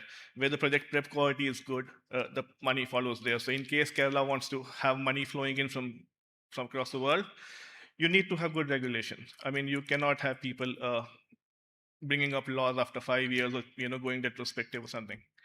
And finally, the digital and grid assets are now core infra. They were on the periphery earlier, but these are core infra. I mean, they're investors running after digital assets, grid assets, data warehouses, whatever you call them. I mean, whichever way you call them. There's money coming in there. So these have been the last 2-3 years of how the trends have been. So putting all of this together into the Kerala context, my context was simply the document that was prepared for this thing, and the AI helped read through that long document. But here we are. So infrastructure is there to drive growth, productivity, and welfare. And interestingly, the Kerala document also talks of that. It is, as it says, it positions development as people-centered. So you actually you're following the first principle in that sense. Public budgets will not will not meet it alone. Vision 2031 recognizes that there are limits to it, and they would look at raising finances through various sources. There's also talk of a prudent borrowing and better discipline there. Uh, PPPs have emerged as a response to this shortfall. Kerala, though I've heard saying that Cochin Airport was the first one in the country to come in PPPs, where Kerala probably took a lead in some sense. If I'm not mistaken, even the first road project was in Kerala, the first PPP road project. Uh, or is it Tamil Nadu? I'm not sure. I mean, there was some link to Kerala probably, but it has been selective. I mean, Kerala has not necessarily been really involved in PPPs in a big fashion, and personally, I believe in the document says that you would be selective for PPP as an instrument. It will not be a default model. You will be selective in using PPPs where they should be used. Uh, Infra financing is an ecosystem. It cannot be just someone coming and investing into a project. Uh, Kerala, interestingly, spends 42% of its money, as per the report, through local bodies, which is interesting. I mean, I think you're way far ahead. There's a state I can't name here, uh, one of the poorest in the country. They are revenue surplus because they don't have institutions to spend that money. The poorest of the districts can't absorb the money because the institution is just not there. You have 42% money being spent by those. This is massive. I mean, how you use it. So this is different. And global financing is being reshaped by new trends. I think there's a lot of emphasis on that in the report, the entire report, on sustainability, climate, and grid and energy. I think that the energy report mentioned a lot of AI coming into things. Next, what challenges you think, what I think probably could be faced by Kerala, if at all. It is a strongly welfare-focused document, or the vision is. Balancing welfare-led properties with bankability requirements is what gets the world running. Where would the bankability come if you're looking at only welfare? I think there are ways of doing it. There was talk of VGF by at least two of the panelists here. What we identify is the social obligation of an infrastructure project versus the commercial angle to it. These have to be separated. And the social obligation is where the government has to step in, be it in form of VGF, be it in form of lax regulation, if that's the right terminology for that. But that is what you focus on. Whatever help you provide is to meet that small VGF. Maybe a project requires 100 to be viable. It can only produce 80. The government focus should be on filling that 20 gap, be it by VGF or whichever way. Fiscal constraints is what you have. I think the document talks of being prudent in borrowing and being disciplined.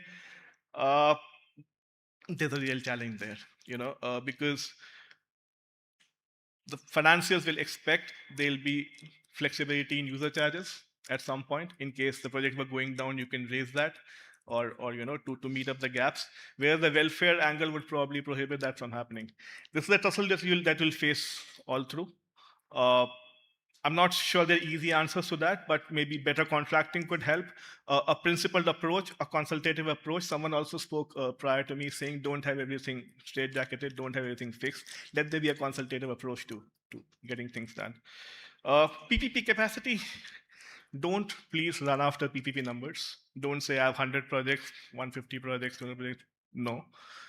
Think of generating capacity, people who can actually build high quality PPP projects, people who can do good contracting, who can think through what can go wrong. Build capacity, the things will take care of. I mean, projects will follow after that. Decentralized delivery was, I mean, as I said, 42% being spent by ULBs. Delivery, to my mind, in Kerala will be decentralized. How do you make sure the standard is? Because financiers love stability, everything functions cookie cutter way, and that will not happen. But build standards, build good standards, and make sure at least broadly people follow them. And the final thing is the emerging global trends into implementable Bibles. I think you do a good job of it. There's a lot of things happening. Apparently, the world is not able to produce enough projects. in these fields. Okay, so good intent, yes. It's a problem the world is facing. Would we have enough projects into the emerging trends? I'm sorry, do we? Okay, and this is, I think, my last slide. The challenges are there. How does the global experience say you can manage them? Protecting welfare objectives. I think I mentioned it already. You have a separate social obligation, what the part it is, and whatever government support goes is to protect that social obligation and not to make sure the returns are maintained. Separate them. I mean, commercial and social have to be separated. Uh, the fiscal constraints, I think already mentioned. I mean, there has to be uh, prudence. Apparently, even the borrowing, if at all that's possible, can be linked to long-term outcomes, saying that this is the loan which goes towards that, and this is measurable every year. If not, we'll pay off this loan. Sound radical? Think about it. I mean, just don't throw good money after bad projects. Strengthening PPP, I've already said. I mean, build capacity. I think don't run after numbers. Please build capacity. Uh, I think I've covered this primarily in the previous slide itself when I said the challenges. The decentralized thing, you'll have to have good standards so that the world I mean the world knows that they'll be held up to some standard which is uniform, because otherwise you can't scale. You can't fund a project for a district. You have to fund it at a larger scale. So standardization becomes paramount. Uh, and the bankable pipeline, though I have something here which talks of a solution, I'm not sure the world has it as of now. So we're all working towards that. Uh, Innovation, if that's the word I leave you with. Okay, do I have one more slide? So, to my understanding, these are the three things which make infrastructure financing work. A vision, which is clearly established by Vision 2031. Institutions, that's where most of the world lacks. You have it pretty strong. Uh, uh, and finance. Let finance be an enabler, not a driver. At times, people are driven by finance. So and there'll be folks who'd come after maximizing their returns. Uh, Let it be an enabler, not a driver. Last sentence, if I do leave you with, you should not import global financing models and adapt. You should probably get them and adapt them to your vision. I think they'll follow the dance to your tune if you make sure you know how to make them do it. Thank you.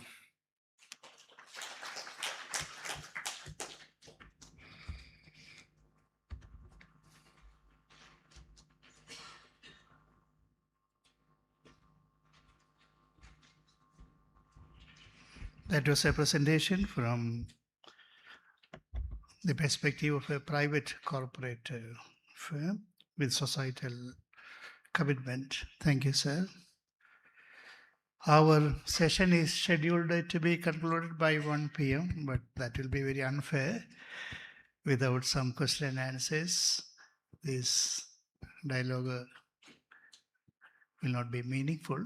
So for 10 or 12 minutes, we can ask some questions, clarifications, comments, and I would request all presenters to come to the stage.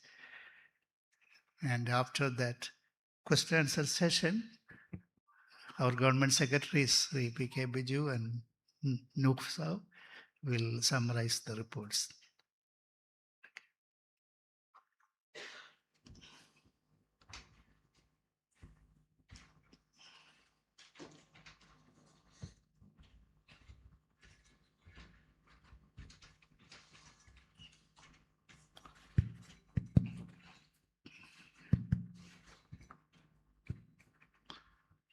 So Mike, good.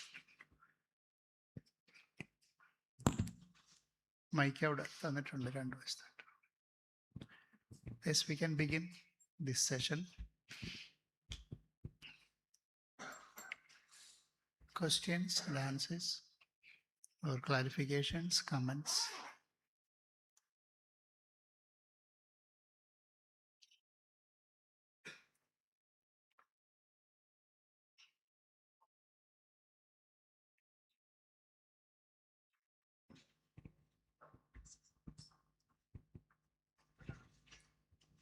Good afternoon. My name is Joy. I was formerly with the planning board. And in these sessions, I think we missed the social infrastructure as well as the energy sort of thing. We need, I think, on getting the views of our expert speakers, I think we need an infrastructure master plan covering all these sectors. And that too, based on a demand supply analysis. We have talked about north-south connectivity under different modes. And the government is investing. For example, a national highway is coming through. And when it is completed, some percentage shift will come from railway to road. And we have other modes also, air. And depending upon the per capita income of the people, they have the right to choose the mode. And in that aspect, the state is investing in all these modes of transport. But when put to use, the capacity of some of the modes may become underutilized, so that for prudential investment and rational use of these modes, I think from the planning perspective, the state should look into the infrastructure development plan, and based on it, I think we should build up our vision. I should seek your comments on that. Thank you, sir.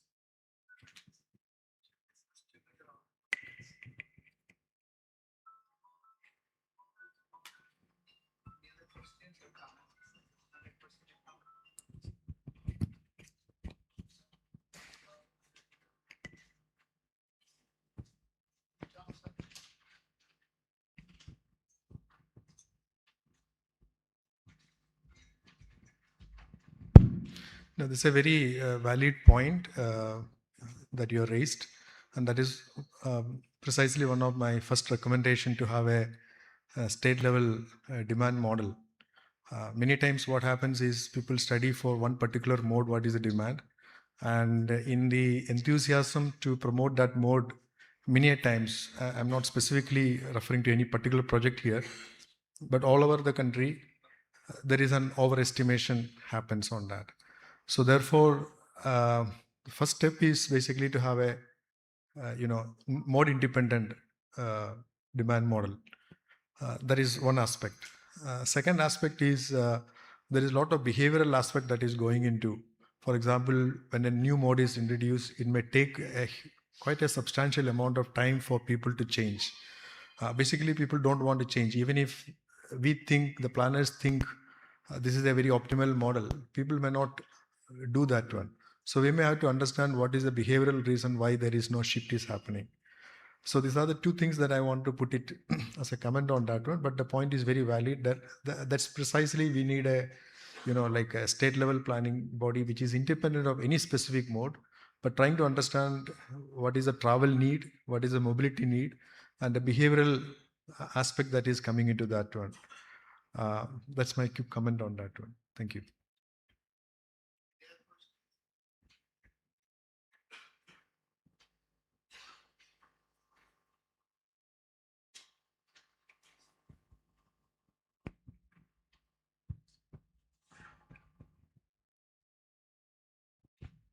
Hi.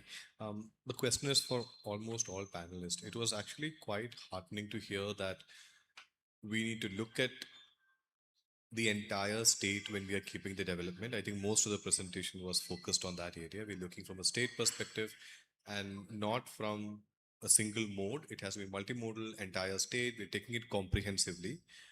My first question would be, do we as a state have a capacity to do it? And secondly, are there other states within India or countries which have done it, and which are the best examples that if at all we have to follow, that would be something as maybe a first learning experience? I would say it would go, multiple. It's a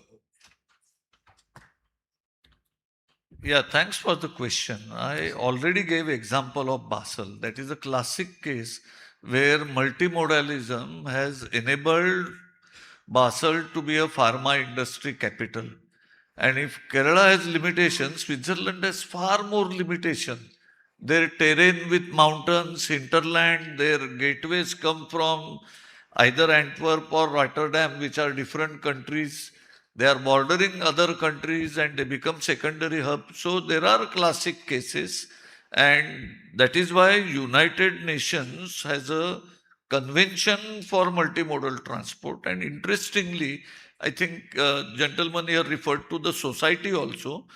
The multimodal transport convention has roots in society.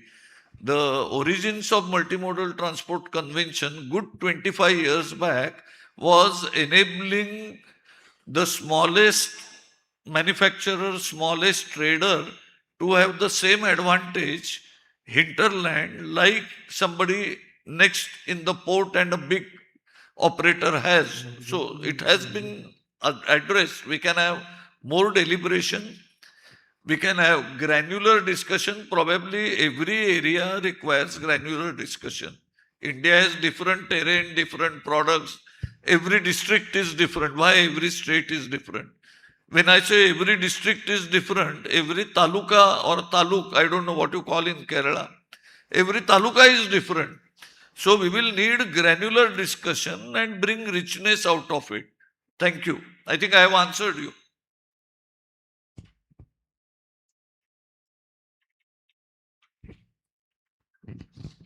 Good afternoon, sir. I'm Dr. Sabita, working as senior scientist in NADPAC. And my question is it required to include the land use into the planning process, or the land use change into the planning process? As we are discussing, it is in 2026, we are discussing about the Vision 2031.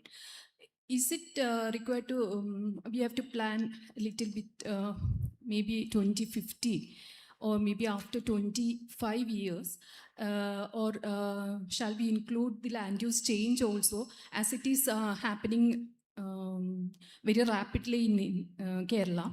And also I'm talking about not only with road transport, it is like inland waterways also, as we have Raghuram sir, who published a publication for ADB in 2007, I think, viability of inland water transport in India, in which Kerala NW3 is also discussed very detailed. So is this a necessity to include the land use change also into the planning process, and also all other types of transport like waterways and all other included in that?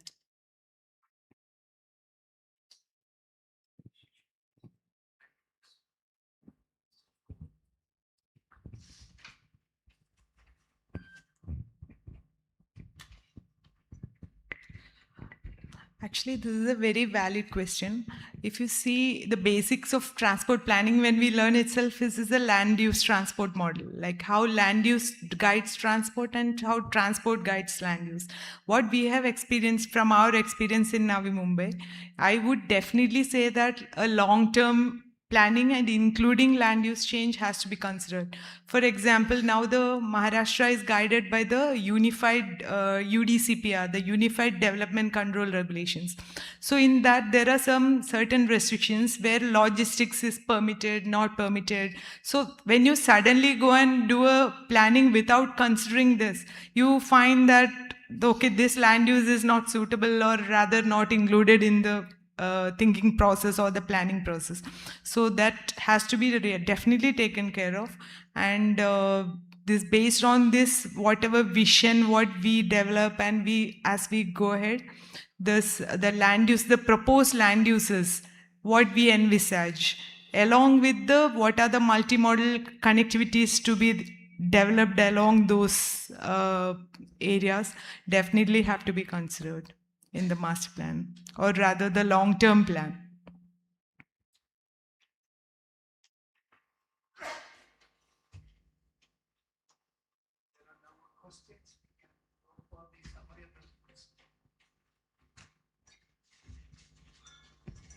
All three questions came from the left side of the audience.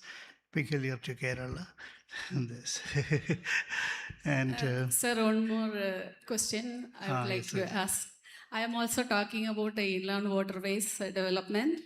Actually, I couldn't see much in, like, it is not too much involved in our talks.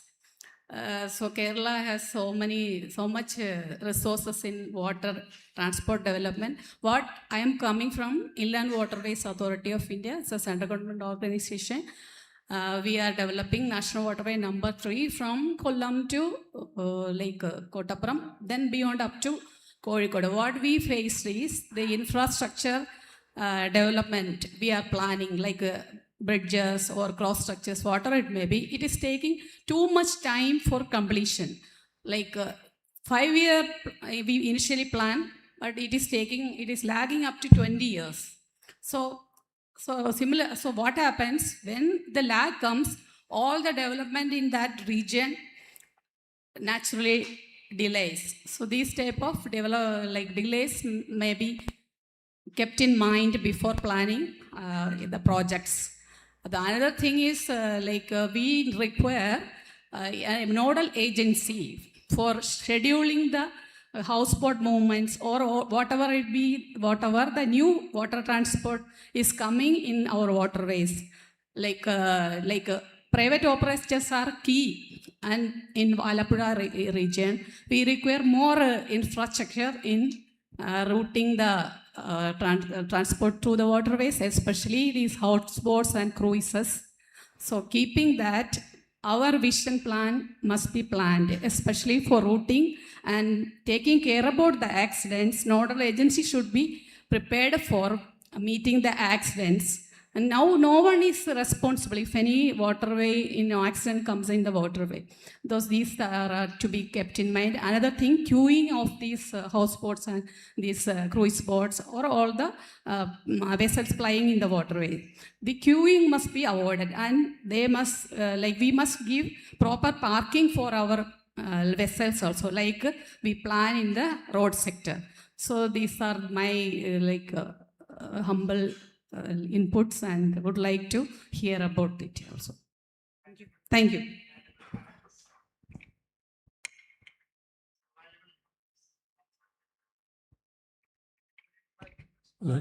Sir, one more question. Simple, small question. Two short comments on inland waterways. We have been all passionate about inland waterways as a new mode coming up. Actually, it's a very old mode. Inland waterways was the dominant way of transport. But over the period, the railways and road outwitted inland waterways. They surpassed inland waterways. So we need to have new thinking in inland waterways if we have to succeed. It wasn't a case that inland waterways wasn't there. These modes surpassed. Second, we have to look for what are we catering to. If you are catering to cargo, we need to see whether there is a consumption center, whether there is a production center, or there is a distribution or market center which can distribute. Something should feed the inland waterways that is coming over there, or we have to create, like Dubai, Singapore did, infrastructure of a level where people will come to that location only because we have a top class infrastructure. So I think these are the thinkings we have to take in inland waterways. Thank you. CP Balamurugan, Deputy Chief Architect, PWD. Since my question is a simple question. The city development project, we talked about great things, multimodal transport, greater things, and the small things around a 10-kilometer radius.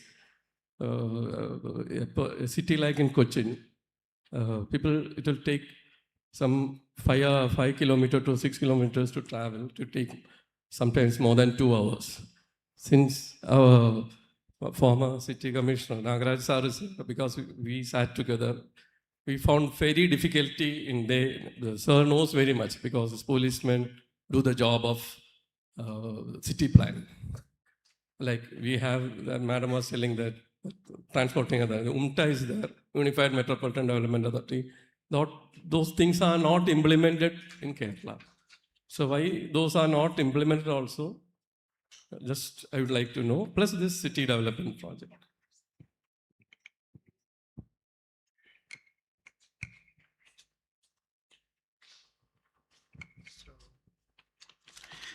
We are going to the presentation of the summary of the presentations. There are two government secretaries, Biju KIAS and PB New IAS. The former is secretary and tourism department and public works. PB New is special secretary transport department. Who is summarizing?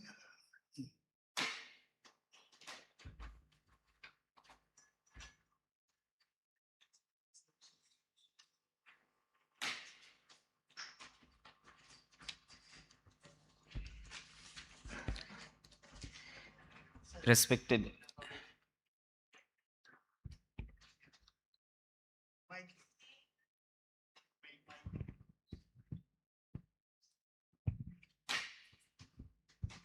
Good afternoon, sir.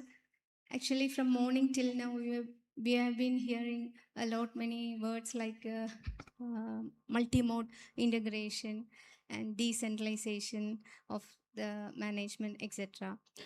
What I would like to know is that so many classic examples were also mentioned about Basa and all, and also Navi Mumbai. I would like to know whether there is a apex body controlling all the different modes, because here the different modes means railway, road, airport authority. So when we are doing a planning, we need an apex body, right, to control all this.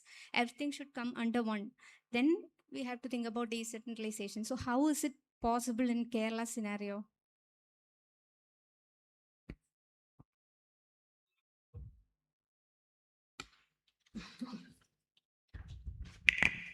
I'm not too sure if I correctly understood the question, but I think if you are looking for apex body, for domestic transport, there is a Department of Logistics in Commerce Ministry, which integrates everything. Secondly, when it comes to big projects, PM Gati Shakti is a platform where all the projects have to log in and coordinate with each other. If it comes to international transport, we have different ministries for every sector. All the same, export in Commerce Ministry, the Secretary Commerce used to take care of harmonizing. So I would say the structure is here. Now we will have to go and create a pressure group so that we can use that apex structure for our objectives. Am I answering you? Yeah, but how can this be applied in Kerala? See, finally, everything that state does, central government just makes a apex policy. Everything is done by states. Every implementation is done by state. Everywhere the state has all the power to do it. So we will engage with you on that. Yeah. There are subjects. Certain subjects are reserved for the central government and certain subjects are reserved for the state government. Like education, irrigation, they are for the state government, and there are concurrent list. Education is in concurrent list. Central government can also plan education. State government can also plan education. But the railway is one sector which is only central government. Road can be planned by the state government, can be planned by the central government. There is no body. The government is the body. Government is the apex body to coordinate among all the requirements and this thing. So individual department will put forward their proposals that this is what we want to do. And the integration, whether it is counterproductive or it is going in the same direction, there are Niti Ayog and there is a government. So they are the this thing. For the urban development, there has been a talk of a unified body like UMTA, we say Urban Metropolitan Transport Authority, where because there is a question that who will subsidize and to what extent. Say the city buses are to be subsidized, metro is to be subsidized. After all, it is taxpayers' money. So it should not happen that somebody takes more share of subsidy, unduly more, and somebody is put at a disadvantage. For a coordinated development, that has somehow not succeeded in India. Like in London, there is a London City Authority, and all the local trains also will be regulated by the London Metropolitan Transport Authority. That is not in India. That's what it is. Thank you, sir. I think all of you heard from the erudite speakers here, and most of them have highlighted the importance of having a institutional framework for regulated authority for infrastructure development.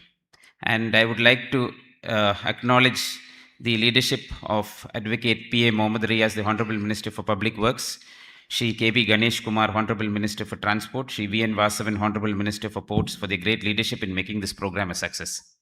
Incidentally, before we organized this seminar, every department, many of the HODs are seated here, right from the Malabar International Port. Nu is here, the Transport Secretary is here, the Port Secretary, Mr. Kaushigan, is here. I think the Vissel MD was here, plus Pillai from the Maritime Board Chairman is here, and many other government department officials are gathered here. All of them had gone through this process of preparing a vision document for 2031 for the state in different sectors. And the fact remains that most of these departments are really doing well. They have been working to bring in global infrastructure standards to Kerala. If you look at the development of the national highways, I hope we will be able to complete it by March or maximum by May end. 5 stretches to 9 stretches would be inaugurated by the start of February. And I think this NH66 network will bring in a lot of development to the state. We are developing the inland waterways also. Kerala is developing it in a big way. We hope to complete it by this year end. We are having 4 in the international airports, and CL has been a model in which we have gained a lot of laurels for implementing PPP projects, which has been also emulated by other states. Then we have the RRTS. In the last week, the Cabinet has given approval for the RRTS right from Trivandrum to Kasaragod. Initially, it will be till Thrissur. So RRTS is also a big game changer which we are trying in the infrastructure sector. Of course, the semi-high speed or the high speed, or we want to go for a bullet train, is a question which we need to decide as a state. So in that way also, we are powering the infrastructure status for the state ahead. If you look at the maritime sector also, we are making in big gains in the maritime sector, as well as in terms of transportation safety. I think Nagaraj sir is also here. We have been trying through various methods how do we improve the safety of our citizens, as well as NATPAC is also working closely with the government in taking this also forward. So these are some of the highlights on the infrastructure front. We have the coastal highway network which is there. We have the hill highway network which is also taking it forward to fruition.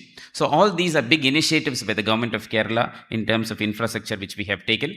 And all the speakers have also given us insights into how we should be able to integrate this with the overall Vision 2031 plan which we have.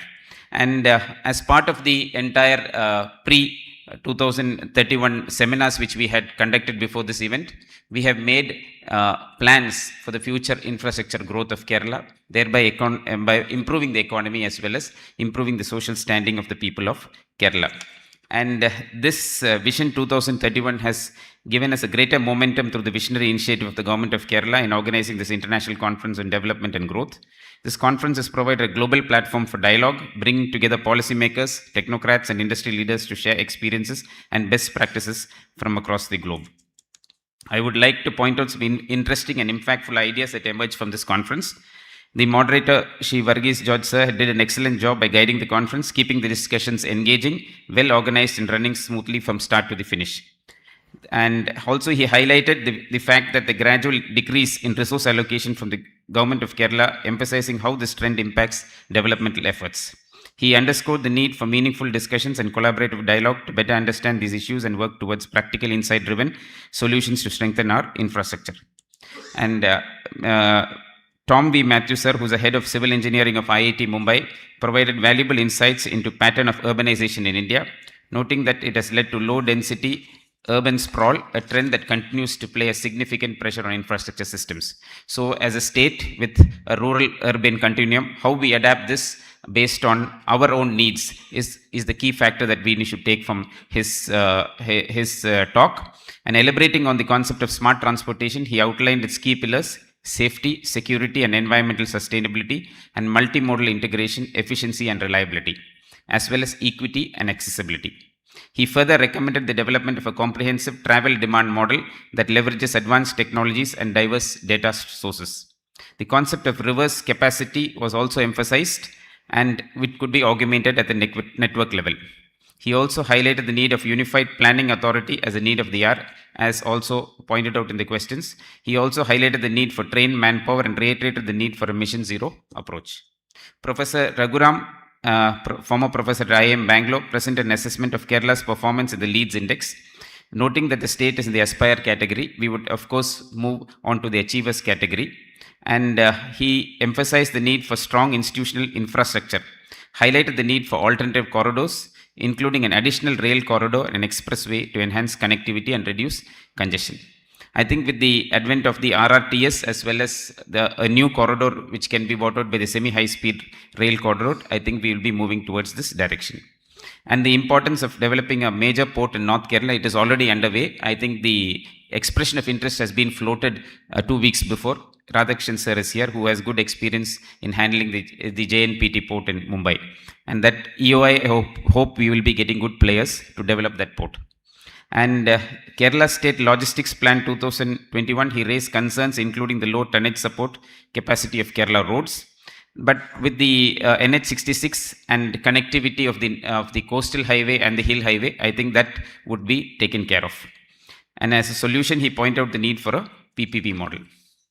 Mr. Subodh Jain, former railway board member, he was very practical in his talk from his experience from the thing, and he was an associate for the Silver Line project, and he emphasized the need for a high-speed rail corridor in Kerala, pointing to environmental cost and societal benefits rather than simply going for financial viability. And Taiwan's growth as a strong example of how economic development can be accelerated on the backbone of a high rail corridor was also emphasized. Dr. Bhavarat Ratnam, Associate Professor at IIT Palakkad, he gave a presentation on the fact that we need an establishment of a regional level transport authority and called for a clear hierarchy within institutional mechanisms to ensure coordinated and effective governance. So stronger post-disaster preparedness also was emphasized to enhance the resilience of our road network. Ms. Geeta Pillai, Chief General Manager of City and Industrial Development Corporation, CIDCO, with her 30 years experience, she was able to elaborate on the innovative funding and development model adopted by CIDCO, which of course we can take the best practices which they have implemented, especially in the Navi Mumbai airport. So that model holds valuable lessons for application in our state. And she suggested that this coordinated infrastructural development model could serve as an inspiration for Kerala, highlighted the need for independent authorities, innovative funding models, political will, and PPP projects. Mr. Shantanu, President of AMTOI, highlighted the need for seamless multi-port transport, and he cited the example of Basel, and Kerala also could emulate that, and he was for the seamless integration of examples with the Frankfurt Airport and the Basel tri-modal hub. And Kerala could be a global model by the year 2041 if we are able to develop despite our constraints which we have. And Mr. Rohit had, with his experience in the consultancy field, had emphasized on the vision and the institutional building and the financial model which we need to adopt so that we will be able to power the infrastructure growth in Kerala. So all these speakers with the erudite presentations have highlighted the fact that Kerala can develop. We have two or three important pillars. One is we have the vision. Already we are developing our national highways, our airports, our metro. Not only the Cochin metro, we are also developing the water metro, which is a global example, which we have showcased across the globe. We are developing our maritime sector. We are developing our inland waterways. So Kerala is powering forward in terms of infrastructure growth, and the results would be there in 2 or 3 years' time. But how do we take it to the next level is we want excellence in multimodal transport, as well as excellence in the quality of infrastructure that we have which we are putting forth for the benefit of the people. And the next issue is how do we integrate technology into infrastructure so that we see that people are not put to trouble in terms of how they go from one point to another. So thereby we will be able to bring in more and more economic prosperity, as well as we take care of the social concerns of the people. So I thank all the speakers, as well as the moderator and the planning board for organizing such a conference, and all of my colleagues here for a patient listening. Thank you once again.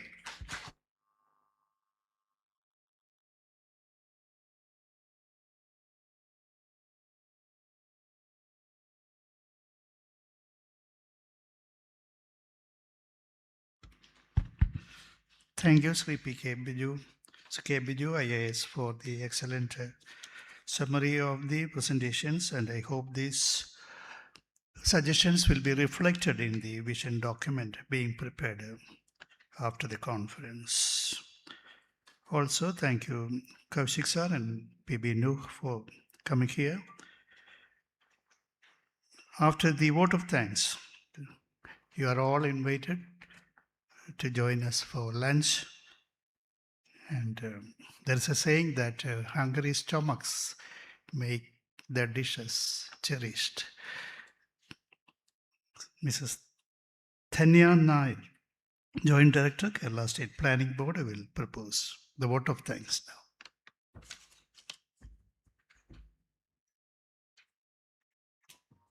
Before concluding the session, we would like to give a token of appreciation for all the distinguished speakers. May I request Nagaraju sir, Nu sir, Biju sir to please be on the rise to hand over the guest. Varghese sir, please. Gift.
We wholeheartedly thank the Honorable Ministers, Advocate P.M. Mohammad Riaz, Sri G.P. Ganesh Kumar, Sri V.N. Vasavan, and all the distinguished speakers, Professor Tom V. Matthew, Professor G. Rekhuram, Sri Subodh Jain, Dr. B.K. Pavatratan, Srimati Geeta Pillai, Sri Shantanu Bhatkamkar, Sri Rohit Kumar, for the insightful session.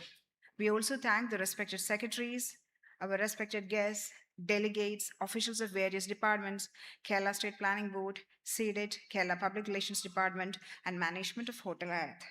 Once again, thanking you all for the participation. Thank you. Before proceeding for lunch, I request the guests to kindly stay back for a group photo.